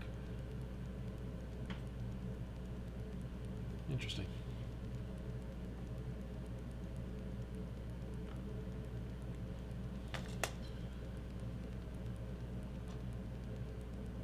Yeah. Matthew DeGraves, good afternoon. So bummed we didn't get through year 3 of LEGO Dimensions. Yes, I agree with you, Michael the Collector. They had a massive list of great properties planned. Seeing the Toys to Life market died instantly. Yes, it did. Recently, there's a subreddit for LEGO Dimensions. And recently, a couple of people that run that managed to figure out through... what am I trying to say here? They used social engineering as well as leaked documents to figure out what some of the set numbers were for the canceled Wave 3. There was the main bad guy in the video game was named Voron, right? I think Vorgon or Voron, and he was the one that was causing the time disturbances, creating the portals that called all these different properties into working with each other, right? He was the thing that made the game go. He was the villain. He was going to get a set in Wave 3. They went so far as to have catalog pieces and potentially prototype pieces. I mean, it had to have been pretty far along in the process because they got canceled months out from being released. And so it takes time to get the molds created, the parts checked, the parts mass produced, and then you have to start bagging up and getting them ready to ship. And even shipping takes time. So with it being canceled only a couple of months before release, there should be the parts out there somewhere, never released. There may not, but there should be, of the main antagonist for LEGO Dimensions. So the people on this subreddit figured out through canceled documents what the set number was for a number of the Wave 3, narrowed down by looking at there's a thing on Bricklink where you can take your set number versus another set number and then compare the parts. And so they would take the brick separator, because you could buy a single baggie that had a single brick separator in it, and that had a set number to it. So they would use that set number, because that way they knew that the brick separator was the only part they didn't need to worry about. And they'd do a piece comparison versus these other unknown sets. And also in the game, there was like this robot that would fly around that was kind of Voron's assistant. You always have to have a robot assistant, right? So by looking at the pieces, you could see that, this set number, whichever one it was, had the parts to build that robot. So this was the set that needed to have the Voron in it, right? And they figured this out some time ago. But Bricklink never had the official images for the Voron pieces uploaded, because it was his staff, it was his helmet, he had a cape, and he had a shoulder pads or something else. There was like 3 parts. And I think maybe it was just the cape and the ID tag. Anyway, enough time has gone by that this guy says, hey, I found this set in Grandma's attic and it's missing parts. Could you send me reference images so I know what I'm looking for? And told him the set piece number, right? Got hold of somebody at LEGO who didn't realize that this was a never released set with never released parts. And they went, oh, yeah, here's the piece, here's the picture, good luck finding it. And it was the helmet. And then somebody else came along and got the base. And someone else came along and got got all these parts just for Voron. And after 3 or 4 people have done this, it got attention called to it, and LEGO has closed that loophole, and they have been able to do that social engineering sense. But they managed to figure out exactly what the official elements look like in a line drawing image form. It's exactly the same as you see in instructions, and it's what's used as reference images on Bricklink. So people have been able to digitally build what would have been the official Voron figure if we ever had that come out. And I'm sorry if I keep saying that name wrong, which was really cool. It was really fun to see that, because I happened to be looking at the LEGO Dimensions subreddit while this was going on. I kind of caught it like day one almost of that, which was fun. So anyway, that was neat. Yeah, bummer they got canceled. There was a lot of other really cool, good properties, but that was something that was coming, and it was that close to coming out. And Toys to Life died. A hard, fast death. Where am I at? Goes up here. What I think is interesting is, to the best of my knowledge, the LEGO Dimensions Toys to Life was still doing okay. They were a little pricey for a LEGO set, because you're paying for the IP on all those different things, right? That was something that was kind of working against LEGO Dimensions. But I think some of the other toy lines is what really died, and LEGO panicked.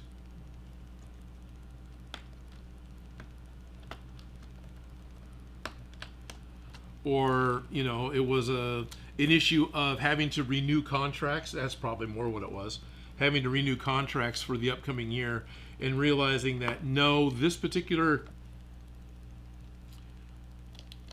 toy genre, video game genre, is coming to an end, so let's not renew the contracts, and that canceled the line. I bet that was more what it was than anything else. So how come we didn't get the Voron guy? Yeah, I don't know. I really wish we did.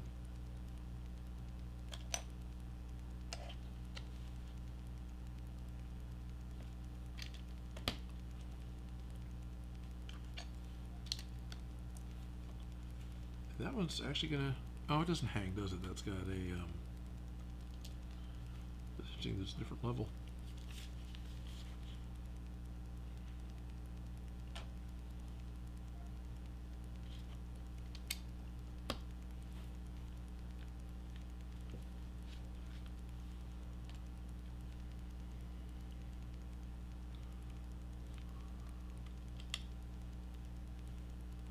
Ooh, activity in chat.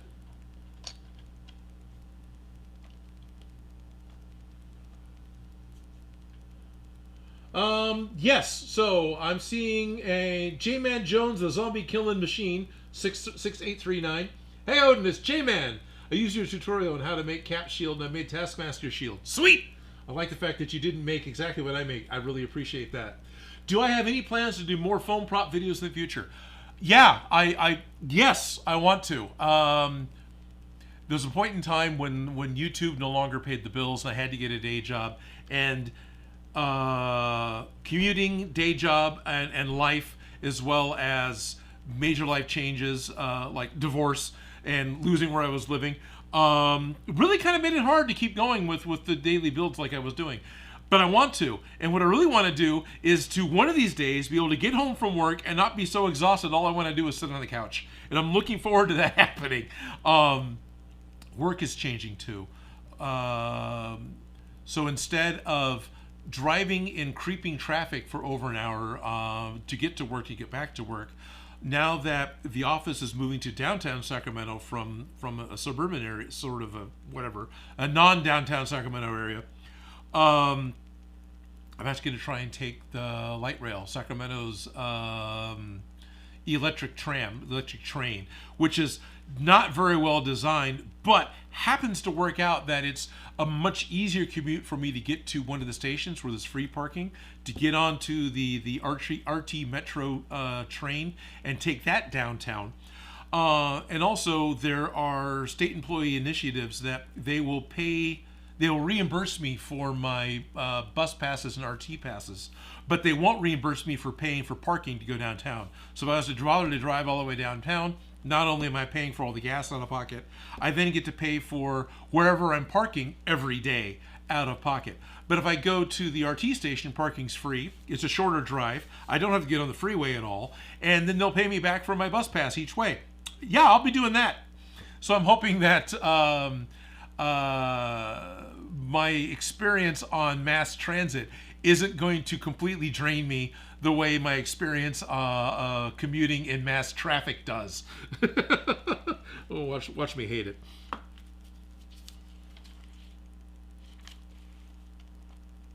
That's going to start in 2 weeks.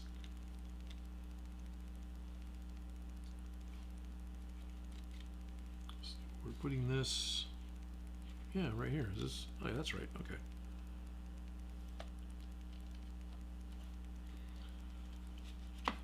This goes in the front.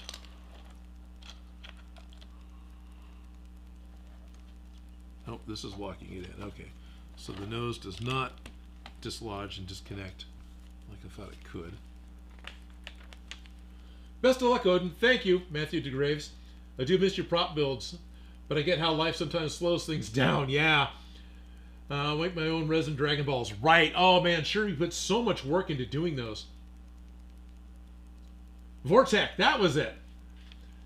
Oh, yeah. Vortec was Gary Oldman, wasn't he? Yes. Hey, Austin Lips. I'm building Legos and trying to take it easy because I've had a pretty eventful week, and this seemed like a good compromise over not live streaming at all. Because that was where I was at.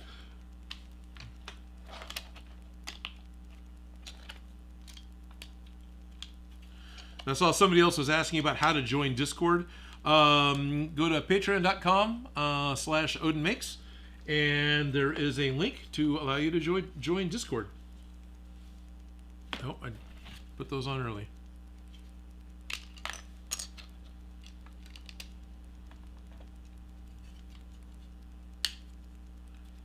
Currently, one of the benefits of joining Discord is putting out a video a day. It's not a phone build. Shock Roman and I are doing Advent Calendar Chaos, which is going through and opening up blind bag toys, much like an Advent calendar where you open up the little door and you get the little toy that's inside. But instead, what we're doing is Shock Roman has curated 2 matching sets of 25 blind bag toys. These are like the Make It Mini, or little Transformer toys, or something that usually come in a capsule. So we got all those wrapped up and put them all in a bin. There's 2 matching sets of 25 in each bin, and so each day the winner pulls 1 from each bin, hands them to one of us, and then we open them up. Shock Roman sees what they get, I see what I get, and we compare the 2, and whichever one is the more fun, cooler toy wins for the day. And so it's just kind of a little fun challenge in keeping points. It is 100% inspired by Ashens and Nerd Cubed, which they've been doing this with real Advent calendars for 10 years. But Advent calendars seem to be a bit more popular in the UK than it is here in the US, and we couldn't find decent Advent calendars other than Lego. And after 2 years of doing Lego calendars on Discord, Star Wars always wins. So we started doing something different. Anyway, that's been a lot of fun. But there is a lot of behind-the-scenes effort, stress, and whatnot with getting a video a day put out. And like today's video, I haven't put out, I hadn't even finished editing it yet. I need to go do that once I'm done here. So the video for the 7th likely won't come out on the 7th. It'll come out, especially for most of you. I might make it on the 7th for California because I'm at the high end of time zones for the world. But for those of you who are not in California, it'll probably be the 8th before it comes out.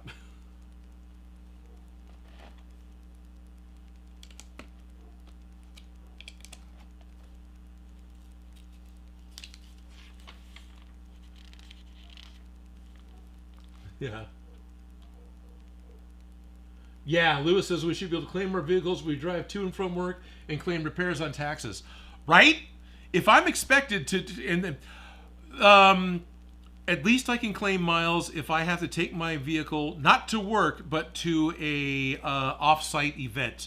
Especially as a cameraman, if I end up going somewhere because it's work related, it has to be more than 50 miles away. Thanks.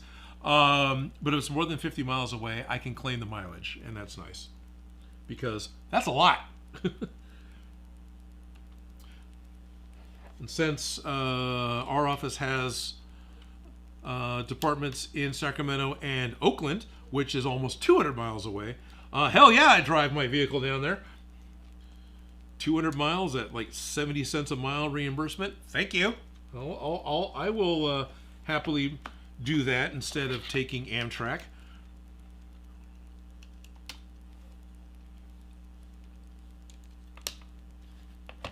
And driving is actually faster. Is Amtrak easier? Sure, you're letting someone else do it, but it's faster to just drive your own vehicle.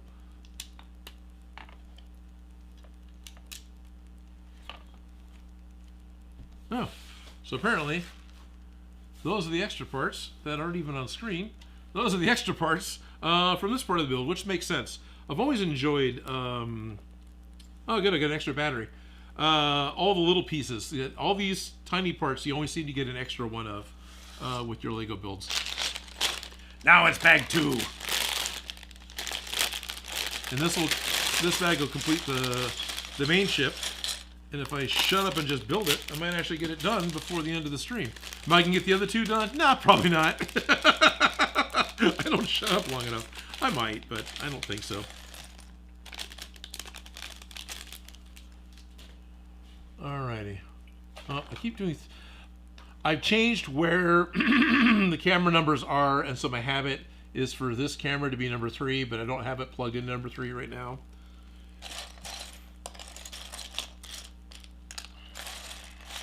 Thank you, Pixar. Here's an element that was created just because of Pixar. Thank you, guys.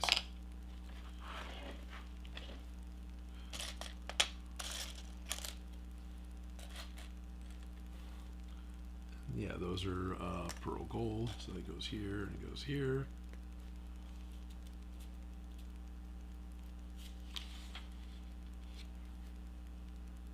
The big thing for Thank You Pixar with that was it was also originally done in transparent yellow, which is classic space, because the director for Lightyear, the Buzz Lightyear movie that supposedly inspired the Lightyear toy from Toy Story, which I like that movie, but apparently I'm in the minority on that. The director, Andrew Stantos? Andrew liked to build his concepts for what the ships were going to look like from Lego. Apparently that's just one of the things that he's done many times in the past. And so he specifically wanted a new element, so he forced this windshield element, I'm pretty sure it was this one, in transparent yellow, because he knew that the Lego sets were going to get built. So he made the Buzz Lightyear spaceship to have this extreme of a windshield so we could get some new transparent yellow ones. So thank you. Thank you, Pixar.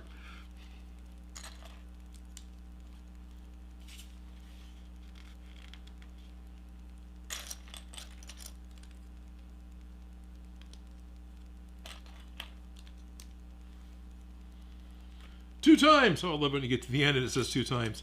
You know, Lego, you can always say 2 times in the beginning.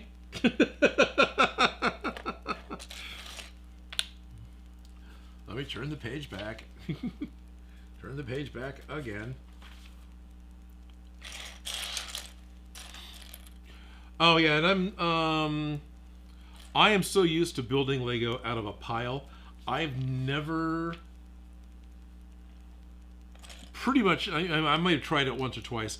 I've never enjoyed the process of knolling, something that Adam Savage talks about, where he takes all those Lego parts and then he separates them out to be, piles, so it's easy to identify. This comes from this pile, this comes from this pile.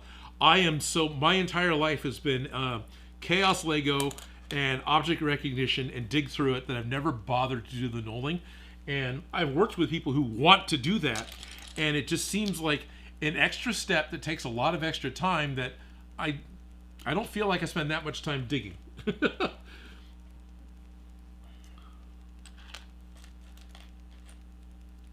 I guess I like the digging part. Now, when it starts to becoming, I've got my trash can full of Lego that's been collected forever and a day. Yeah, there's a lot of digging involved there, but I'm sure as hell I can know that.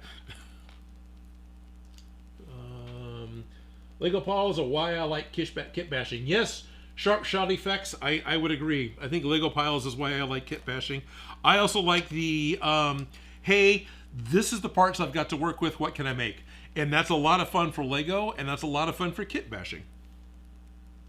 And I think that's part of what helped inspire Odin Makes in a way, as well as made Warhammer 40K really easy for me.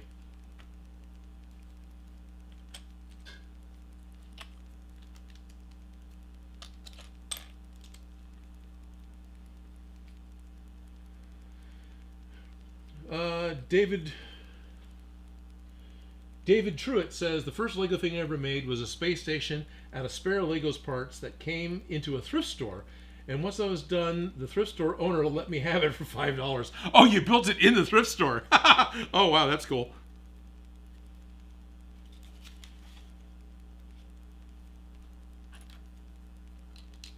So I lean forward and squint. For those of you who don't know, Odin Makes is nearsighted. I don't wear my glasses on set because glasses reflect light, so you take them off. But that means the monitor and chat is just beyond my focal plane. So it's like, now it's in focus.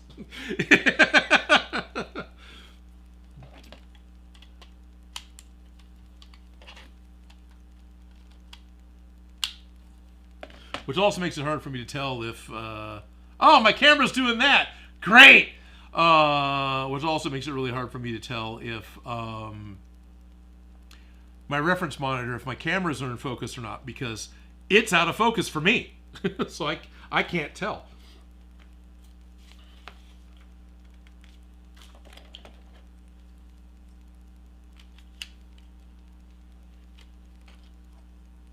Lego is just a 3D puzzle, 100%.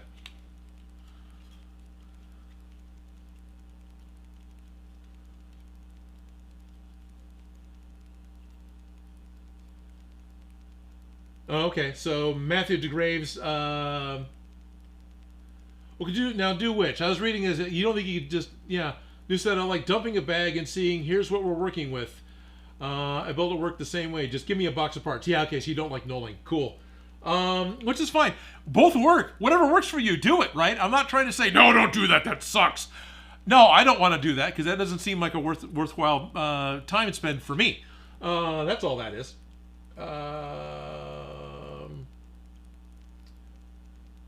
Taskmaster costume because I'm always adding new stuff to it. James and Jones, the zombie killing, Ma6839. Sorry, my camera's spazzing out. I think my camera's on end of life. Taskmaster costume because he keeps playing with it. Most difficult build. Did you hear about the Iron Man Lego kit? No.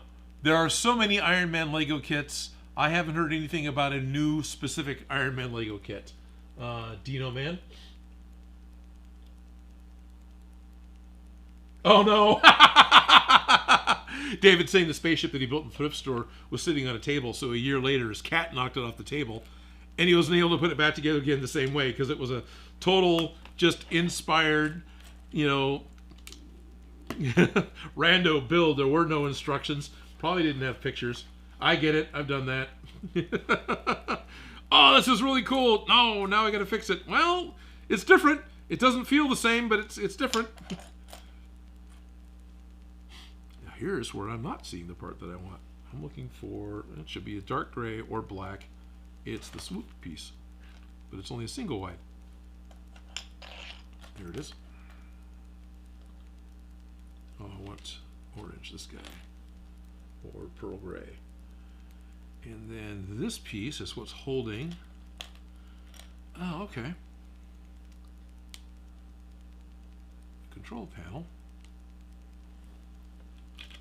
So that's actually a pretty cool way to make the control panel. I like that. All right. Huh. Interesting they put the transparent orange pieces in there and they're just completely buried. Well, whatever.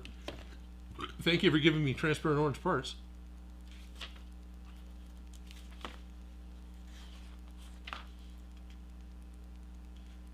I'm going to have the super spiky front nose piece. We're going to add in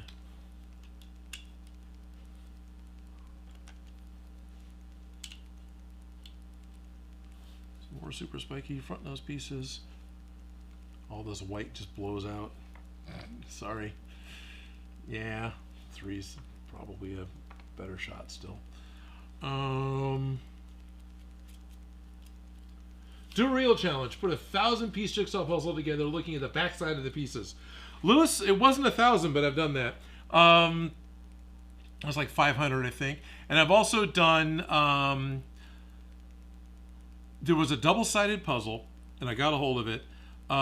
So it was printed up to those print on both sides of the puzzle. And what it was a totally square puzzle, and it was famous rock albums, right? And the one I picked up was Beatles, the White Album, which means the front was totally white, except for a little corner that says the Beatles, and the back was mostly white, except for the records. And so you had to put together basically a completely white puzzle.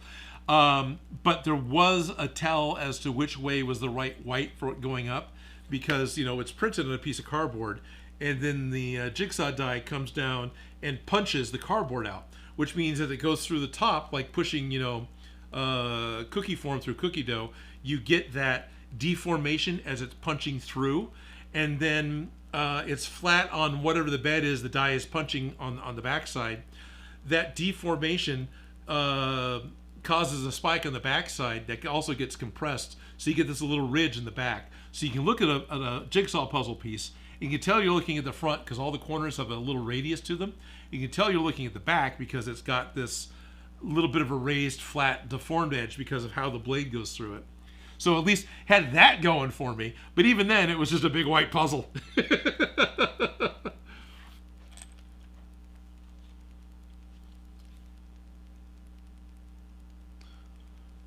But yeah, I definitely like jigsaw puzzles, do a lot of jigsaw puzzles.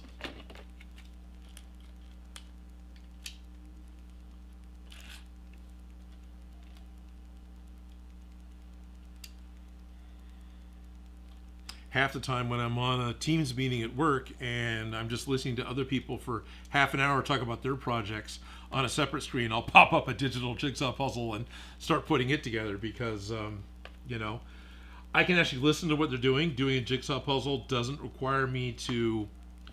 I'm not reading something, so now my language is competing between what's being said and what I'm looking at. I'm just mindlessly putting the sky pieces together. So, yeah.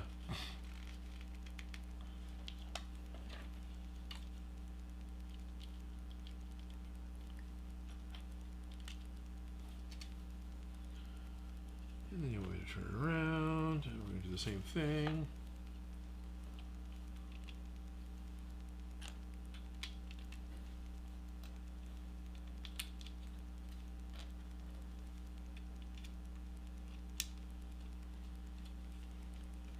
Lewis, thanks for tuning into the stream and hanging out when I'm not doing anything Ghostbusters.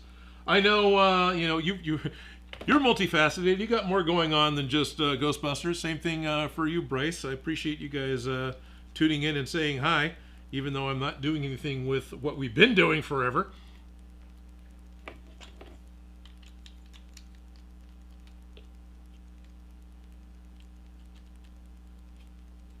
Come on, there we go.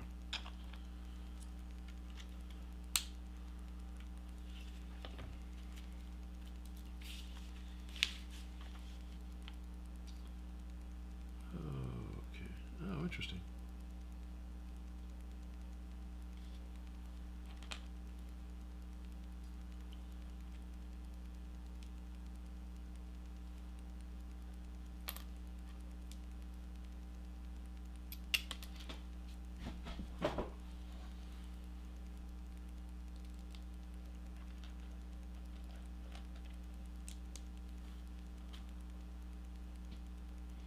So this is going to go here. Okay. Interesting. That's kind of cool.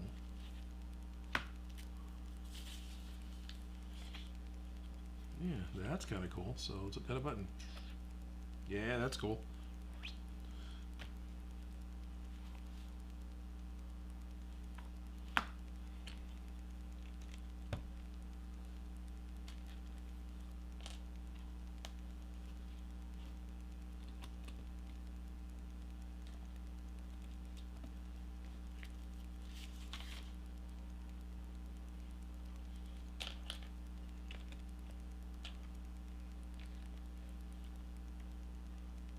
Oh, cool.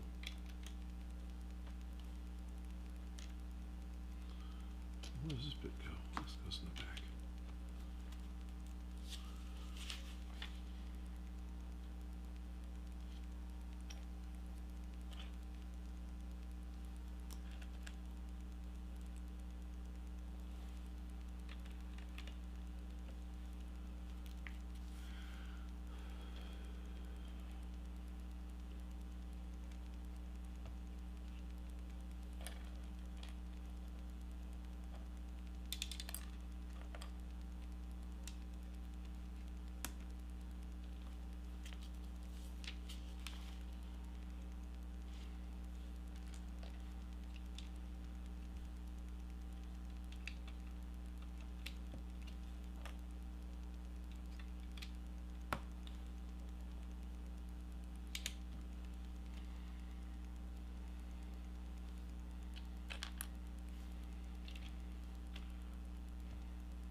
Do appreciate the City Space logo is basically a really good, don't go too far away, variation on the Classic Space logo. I mean, that's pretty much the Classic Space logo, but different colors. So that always appealed to me because, you know, Classic Space nut. But I do like that this inverted piece here creates the engine extension. So I guess that's the, you know, cruising speed and ludicrous speed, right? That's kind of cool.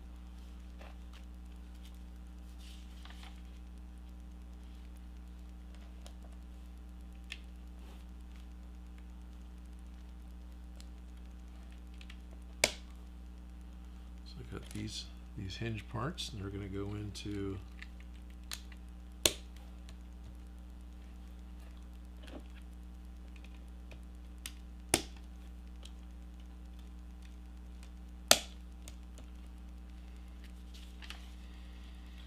here comes a times 2. So we're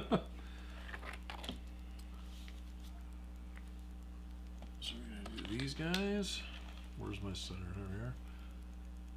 We need to put that and that with that and that and that and that. And we have that and that. I'm going to flip them over. Going to put some of these guys on here. I'm going to put some of these guys on here and pump stuff.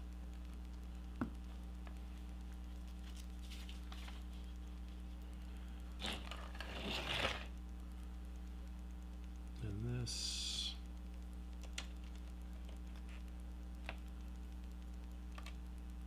connects on there, which is cool. Then these guys just connect back here.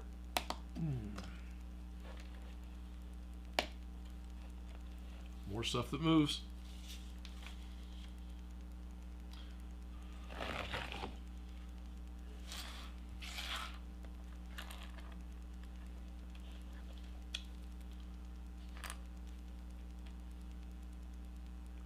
Goes on top.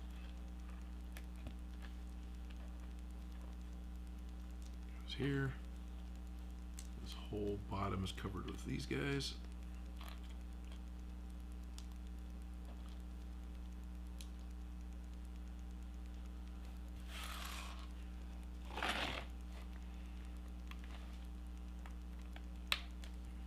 Cool. Is that? Yes, it does. That's cool.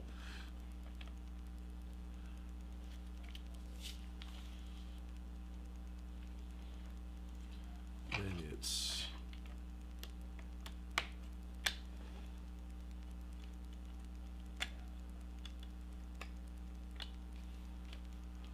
all right. And we have one more. Looks like some sort of fuel cell or something.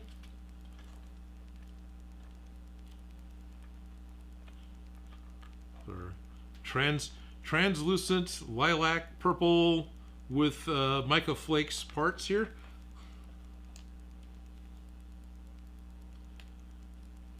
So I'm gonna go that way with this piece.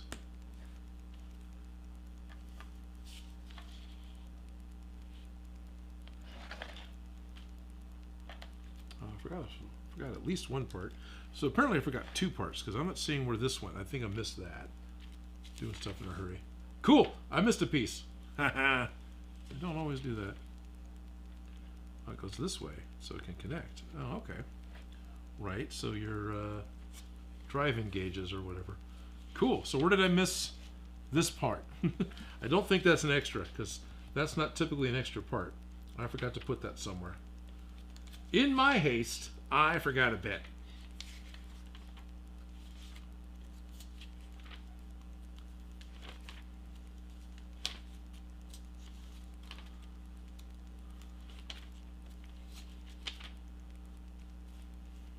Got both of those on, and they're both there.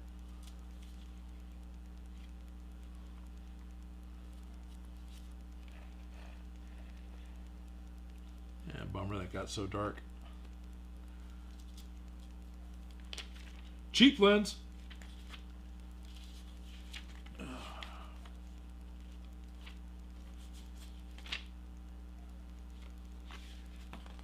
Yeah. I'll figure it out later.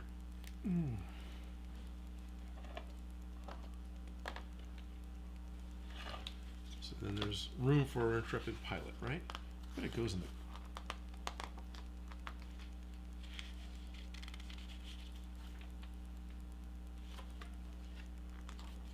Huh. Remember when the instructions used to tell you, now put the pilot in? Yeah, I bet it goes in there. Did I miss it that early on? Probably did.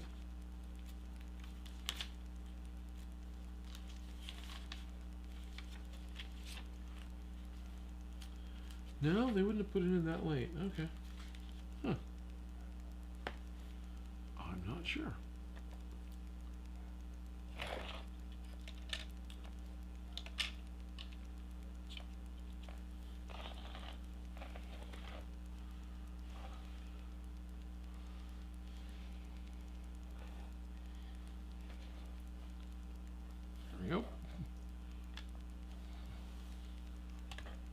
Try and find what focal point we've got. Of course, you can hit the... That's really dark. That's cool.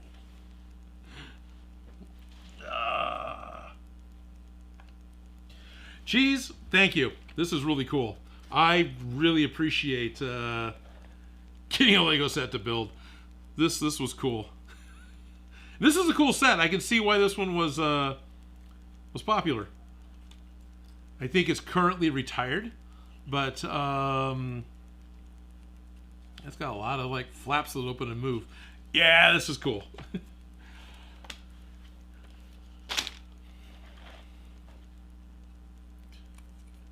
I know Shopgrill had interest in doing more stop motion. They've done some in the past. Oh, I've still got 20 minutes. They've done some in the past where the Lego set built themselves, one of those types of stop motions. And I know they talked about trying to do more of those. Haven't yet, but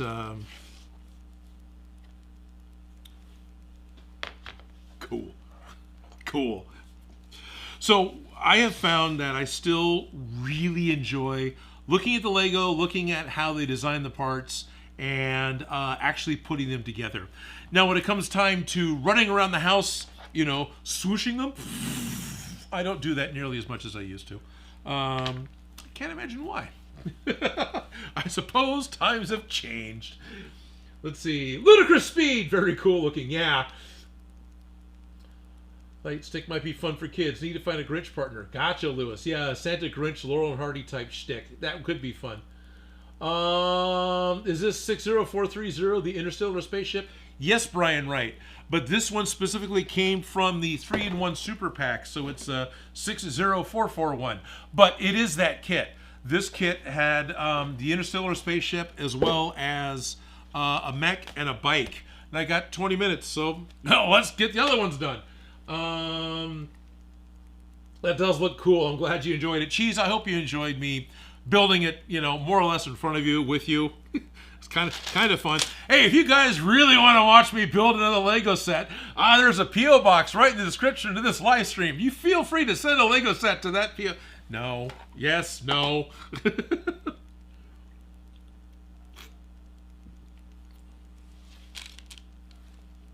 All right. So the other kits that came with this is there's a little bike, and then there's the construction mech. So let's open up this bag, these bags, and oh, we're doing bag 3. So whatever is going to be in bag 3, that's what we'll do next. Which looks like it's going to be the bike, because there's not that many parts in here. Yeah, this was cool. This was a cool set. Those are the types of... That's the Delta style ship. That really scratches the classic space itch. That was really very, very cool.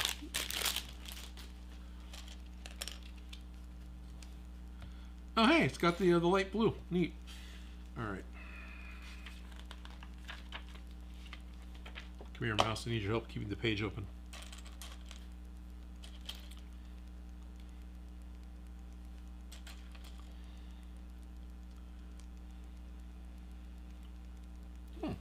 That's kind of neat. This Lego minifig is one of the new ones that has a hearing aid.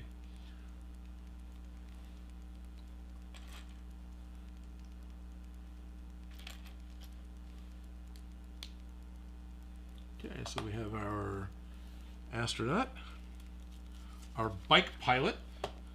Oh look, we get to build a rock. Garignac.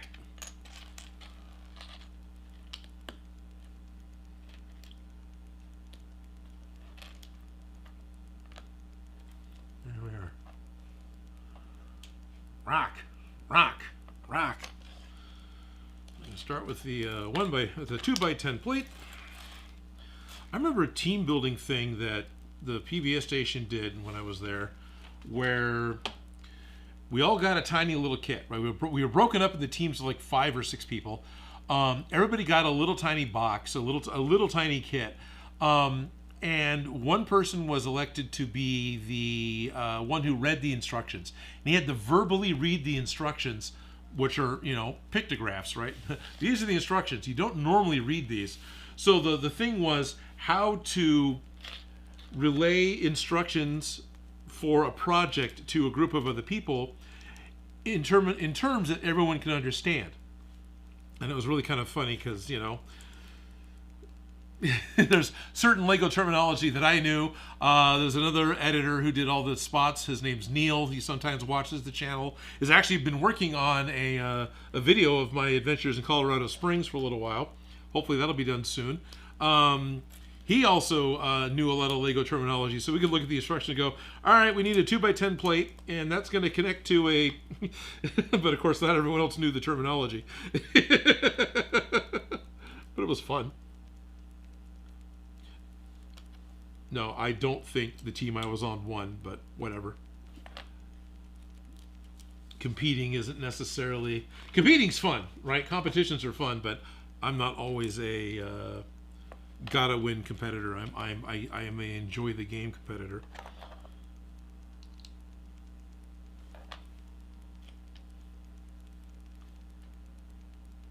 Oh, that's kind of cool. Whatever this bit is, it's asymmetrical, and that's kind of cool. I think that's probably the part that goes in the back of the bike.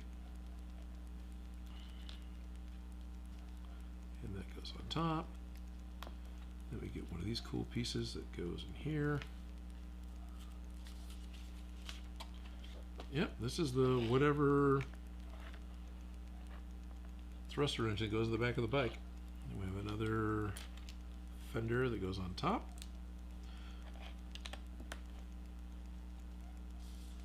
Oh, well, I know that's the front of the bike, honestly.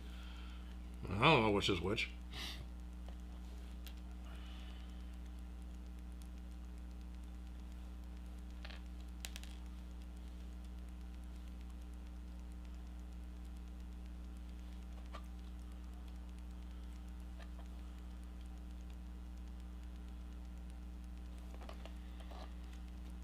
Okay. So we're going to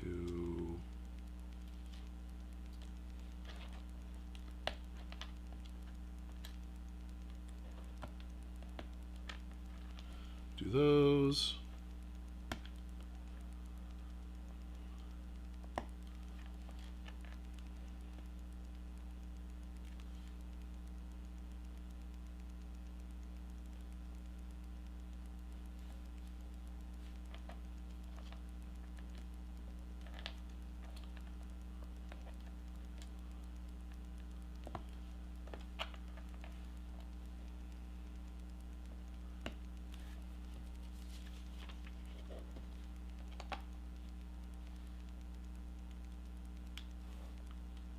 Those are pretty cool.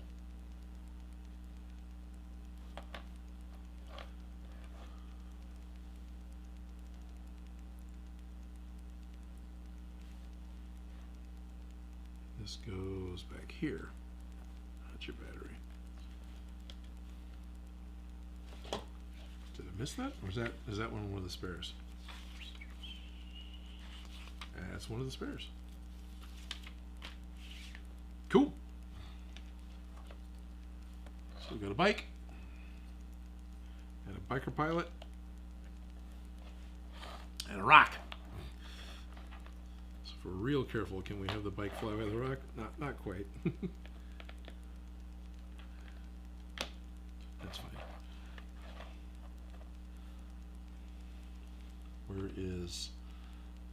Where is focus?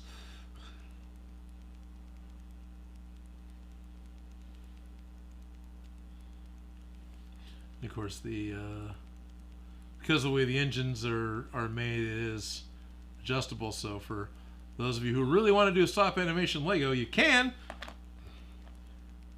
And I have, but I'm probably not going to spend my time doing that again. Doing one that builds sounds fun. I've done had a Lego Explorer go into a tomb and get killed, and then I had like a Lego Jedi swing lightsabers and cut down speeder bikes, that kind of stuff. That was a long time ago, back when the snappy video snapshot was my best method for collecting my footage.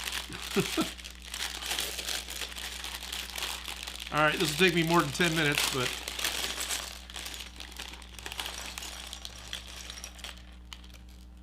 bag 4.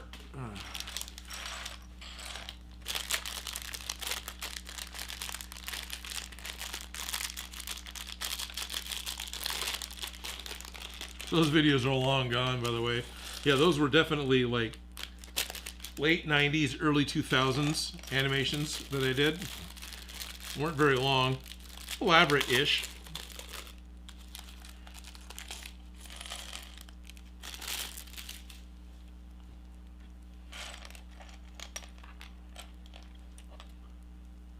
To make the speeder bikes fly, I would set them up on stands or even hunks of clay, right? Because I was trying to watch the shadows underneath the base plate that I was working on for shooting, and so these things would come in at odd angles, and I went through each frame and photoshopped out the support, you know, kind of like they do now with stunt rigs.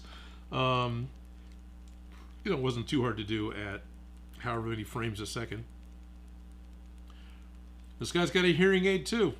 They didn't all have hearing aids, did they? They might be a communications device, but it's a hearing aid. That's got the shape of a hearing aid. Is that a problem? No! It's kind of cool. Especially since hearing aids potentially in my future.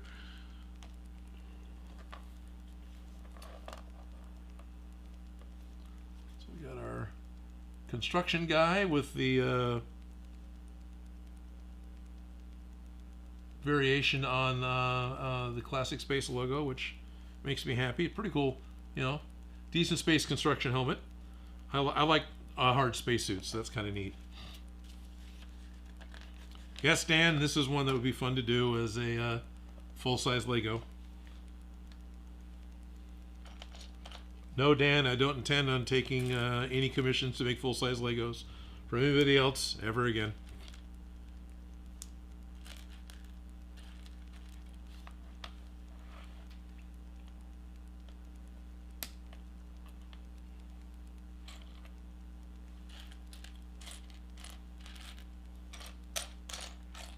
Oh. There it is.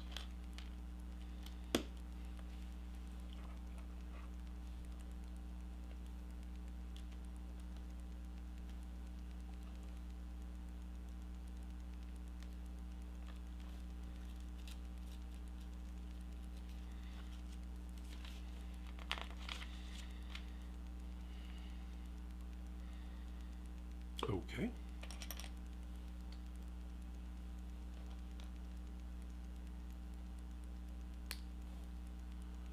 We have this part goes in here, and then we want this bit that goes here, and this whole thing goes there. Somehow I think. Oh no, this is the little. Ah, okay. I was trying to figure out what part of the big robot is this. This isn't part of the big robot. This is the little droid, the little side helper robot. Okay, give me. There it is.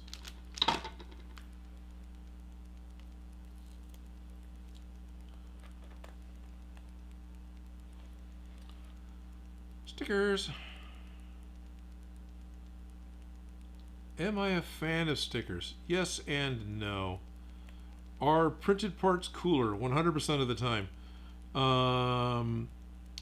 So as a you know, not going to get him any other way, I'm okay with stickers. And I still put it on crooked. Oh well, that's the part about stickers I don't like. I'm OCD enough, I really want them to be on exactly right, but I'm not patient enough, especially on camera, which is, you'd think I'd spend more time on camera, to actually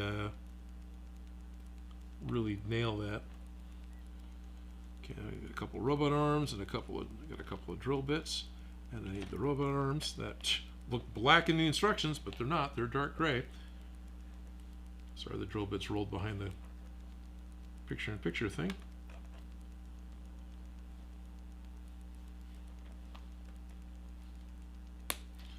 Okay, so as much as I badmouthed classic space droids earlier, this guy's a little bit bigger. He's pretty cool as far as a like a helper droid, you know, a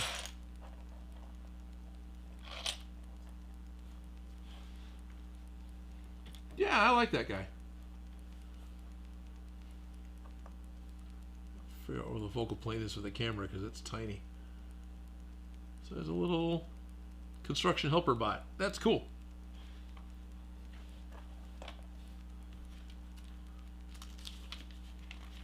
Oh, I forgot to give him his battery. Okay, let's give him his battery, because everything in this line apparently has got the same battery pack.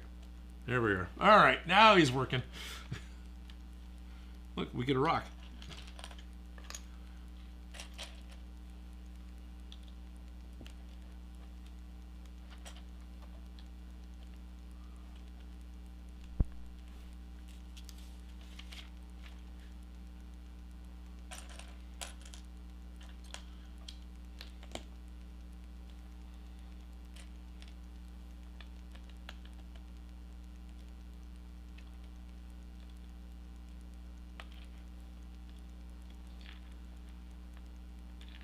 Should get the flat side. Just only one side that's flat. There we go.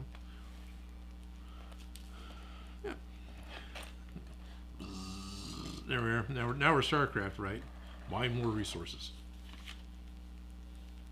Long time follower, first time seeing live. Oh, hello, Jordan Cloteau 2891. February 8th night, or actually, I guess it'd be August 2nd, 1991. Hi, how's it going? My live streams aren't usually me building Lego. Usually I'm trying to do something else, but today this is what I had the energy to do. And it is an excellent suggestion for something to do. Thank you, Stupid Monkey, another viewer, who said, you should just do this. Cheeseaholics and Stupid Monkey are two very long-time viewers. They're both patron subscribers, and they've both done a lot to support me directly, as well as, you know, being a cheerleader, right? What is it when you're helping someone through good ideas and through moral support for many, many years? So you guys, I really appreciate the two of you have been sticking around doing that for as long as you have.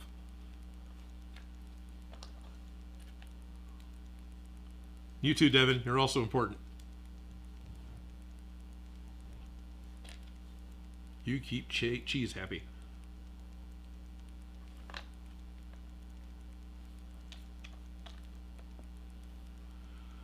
Alrighty, that's all that.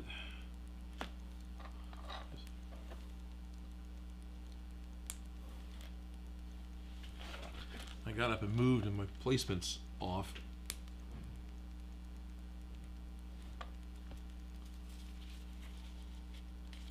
Okay.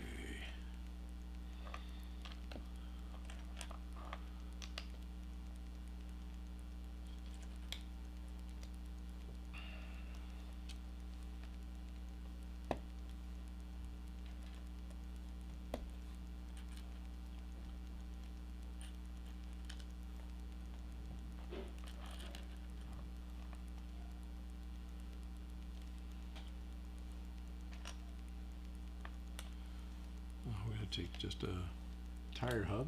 That's off camera, sorry. So got one of those. Tire hub on it, and that's going to go on the back side here, here. And we want another one, but this one's got the pin I guess the last one had the pin too. That's going to go up here. Angled, you can probably see it. Ah, lots of glare. That's good. Oh, that's kind of cool. I haven't seen that part before. There it is.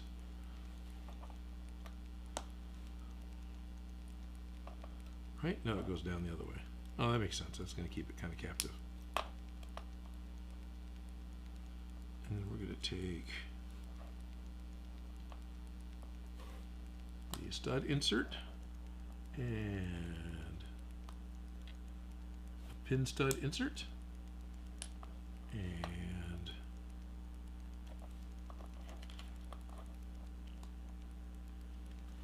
I see something move. YouTube, put the numbers, laugh out loud. I followed you for 7 years now. All right on, Jordan. Long-time follower, first time seeing live. Nice. Definitely work custom with stickers. Yeah.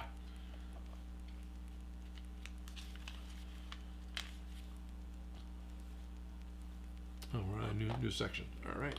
This. Put a couple of ball socket bits.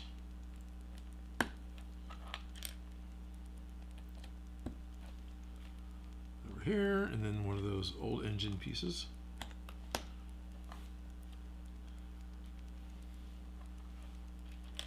That's the red click. Oh, it looks orange in this light.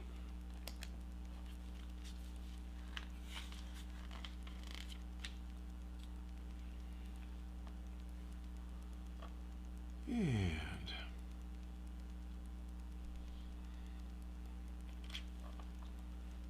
it's going to go here, and then I'm not sure if that's dark gray. Okay.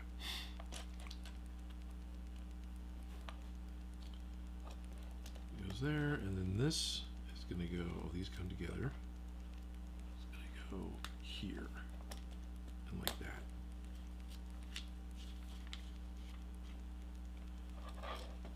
And we're going to make his aliens-inspired protective cage, roll cage, right? So we got these elongated double lightsaber parts with handlebar pieces all stick together to make this longer cage, and this fits on top and then closes for, I'm sure, where the figure's going to sit. That's going to be his safety harness. Hey, we're at the staple. That's midway of the destructions. We got one of these cool parts. This is going to be a ×2, isn't it? The vertical.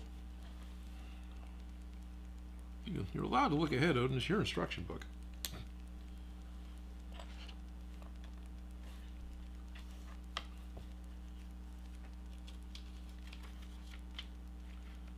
Yeah, this is going to be one of the feeds or something. It's here, and this goes here.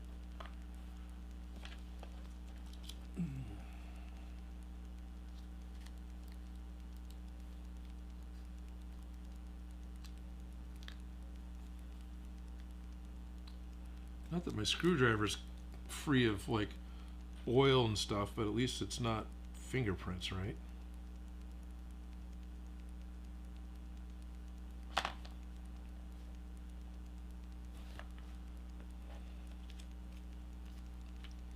That lays down. So apparently that's a foot. Okay.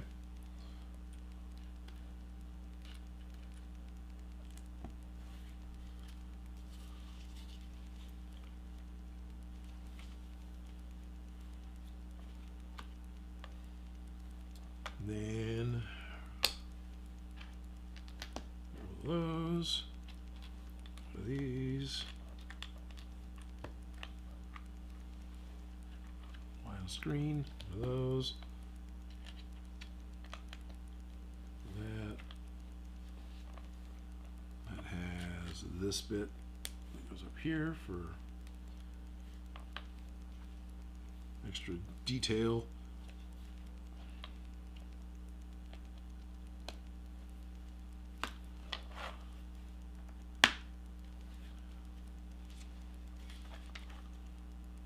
That's definitely a leg. Then he's going to go over this way. Mech. I'm sure they want us to build the other leg. Hey, look, we're going to start the exact same way again. We're going to take one of those, and we're going to put one of these on it.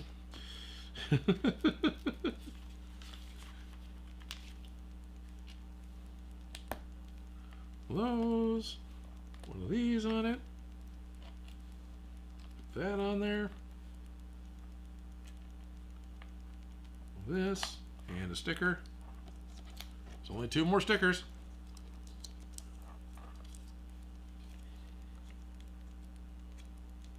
Come here, open up, stick,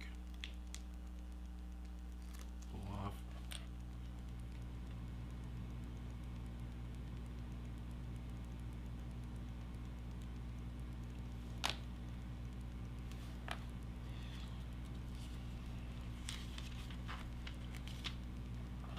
With the back of the foot in the back, and one of these plates to hide the stud bumps. There we go.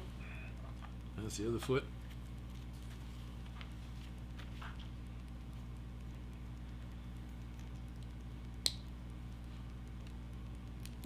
One of those. Heater kicks on. Okay, make sure I'm doing this right. We're got this for orientation. Goes this way. With that. Since we're definitely building a left and a right, I want to kind of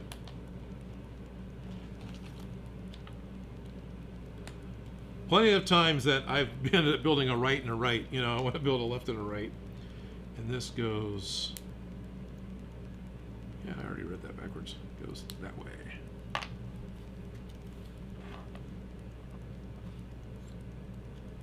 This connects this way. Somehow I still got it backwards.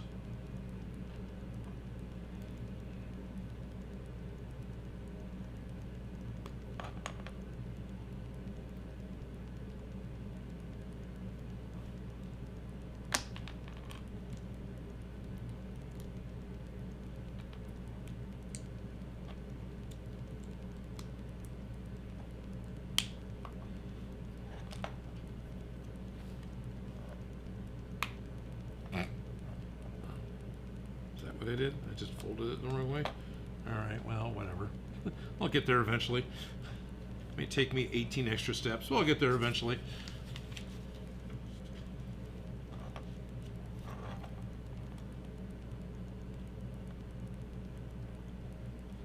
Now the zoom out on the camera isn't doing me any good. Alright.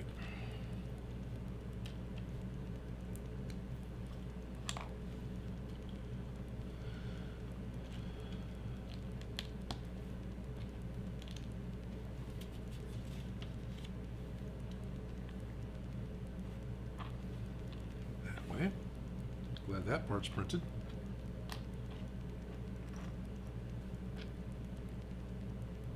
Is there anything else? No, it's just that. Really? Okay. Oh, okay.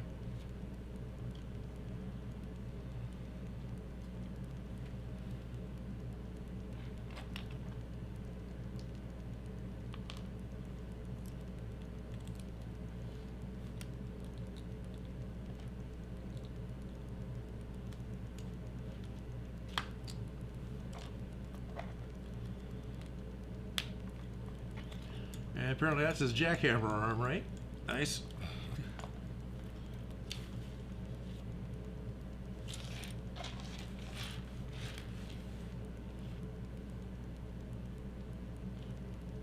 We want this guy with this guy, this guy, this guy, which gives me the last sticker.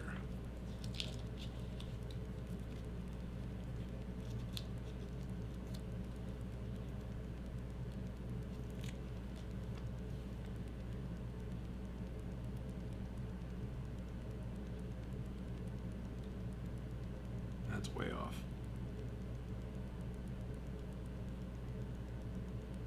That's where it's going to live. And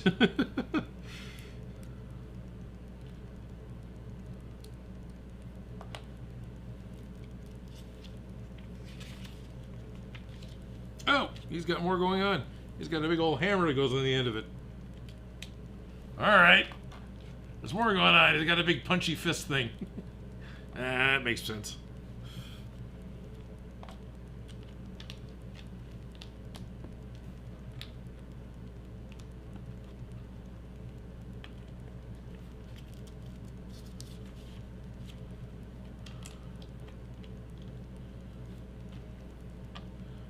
Saw movement in chat. Sorry I got quiet. Getting towards the end of the stream.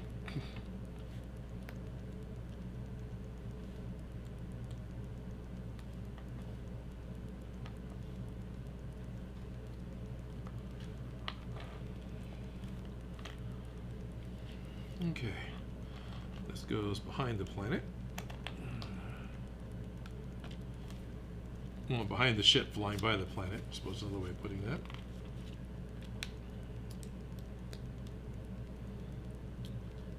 That's a fun piece. Oh, that's really cool.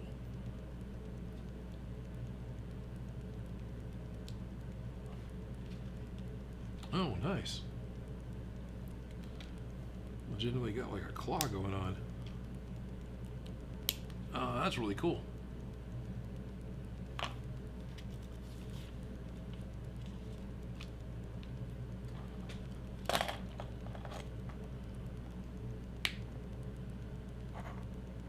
Got a grabby arm too. Let's lean forward a little bit because it looks like he's. Then he's got 2 times on his power cells.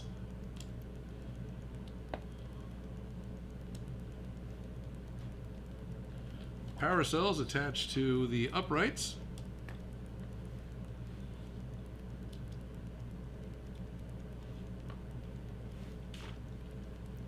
Those look like the correct parts for being spares.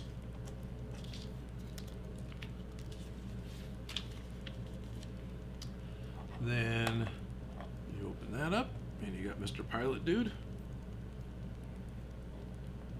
Attaches to the base. Somehow manages to pilot this device without any kind of controls at all because he's just that good. It's a neural uplink, that's what it is. Yeah, that's it.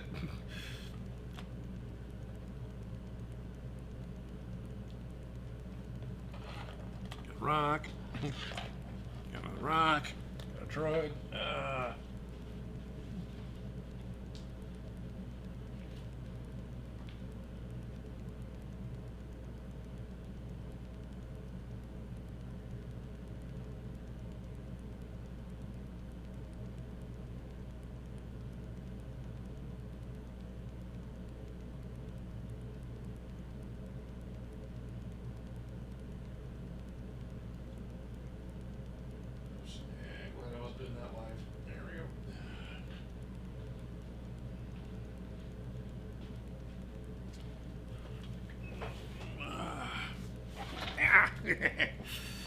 And just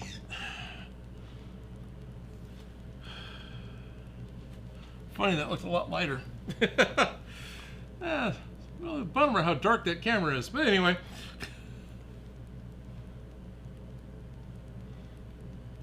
That's not easy to fix. Not live. Cool. I don't know if this has been a fun stream for everybody else or not. I certainly enjoyed it. This is the most amount of time I've stopped to build new Lego kits, even though this is technically 4 little ones still. Thank you, Cheese, for sending this kit in. Thank you so much. It was a great Christmas present from last year. It was quite the surprise. This was fun. This is a lot more fun than you know, my other alternative way I was feeling yesterday, which is like, I'm too tired for this.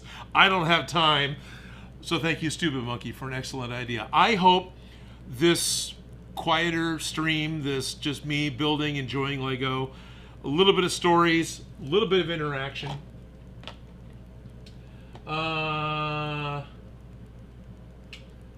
Nice, Lewis. It's a cool mech. Thank you, Matthew. Yeah, it is a cool little mech. I like it. He's got some good like motion to him. Lewis is throwing out a fantastic little joke about it. I heard Lego made a Lord of the Rings set characters, but they forgot the elf character. Apparently it was Lego less. Yeah. Cheataholic says, this has been a blast and I hope it happens more often. Oh, thank you. It was nice, says Jordan. Thank you. Oh, it's a Cyberjack. Gotcha. Cyberlink is what it's called. Okay. Oh, an Exo Squad. The pilot plugs into their E-frame at the back of their neck. It's a Cyberjack. That makes sense. Where we're going, we don't need controls. So one big fun thing that's coming up here tomorrow. There is a new thing online. You can go look it up right now. It's called the Makerarium. So it's Maker and Arium. It's very much got a steampunk vibe to it. This is the design that they're doing. The Makerarium is the prop house as well as new, I don't know if it's a maker space, but they're trying to do a learning portal. And it's a prop house that is supported by and is part of Pinewood Studios in England. Pinewood Studios is one of those little studios that does things like has the space where they build the giant Star Wars sets. Pinewood Studios built their 007 stage for the 60s James Bond movies, even though that stage burnt down in the 90s, and they rebuilt it bigger, better, and stronger. They actually sent me a kit that I'll be opening up. Haven't looked at it at all. I mean, I've seen the kit online, but I haven't opened the box at all. So I'll be doing an opening of the box, and I'll be looking at the kit and putting it together as much as I can tomorrow night.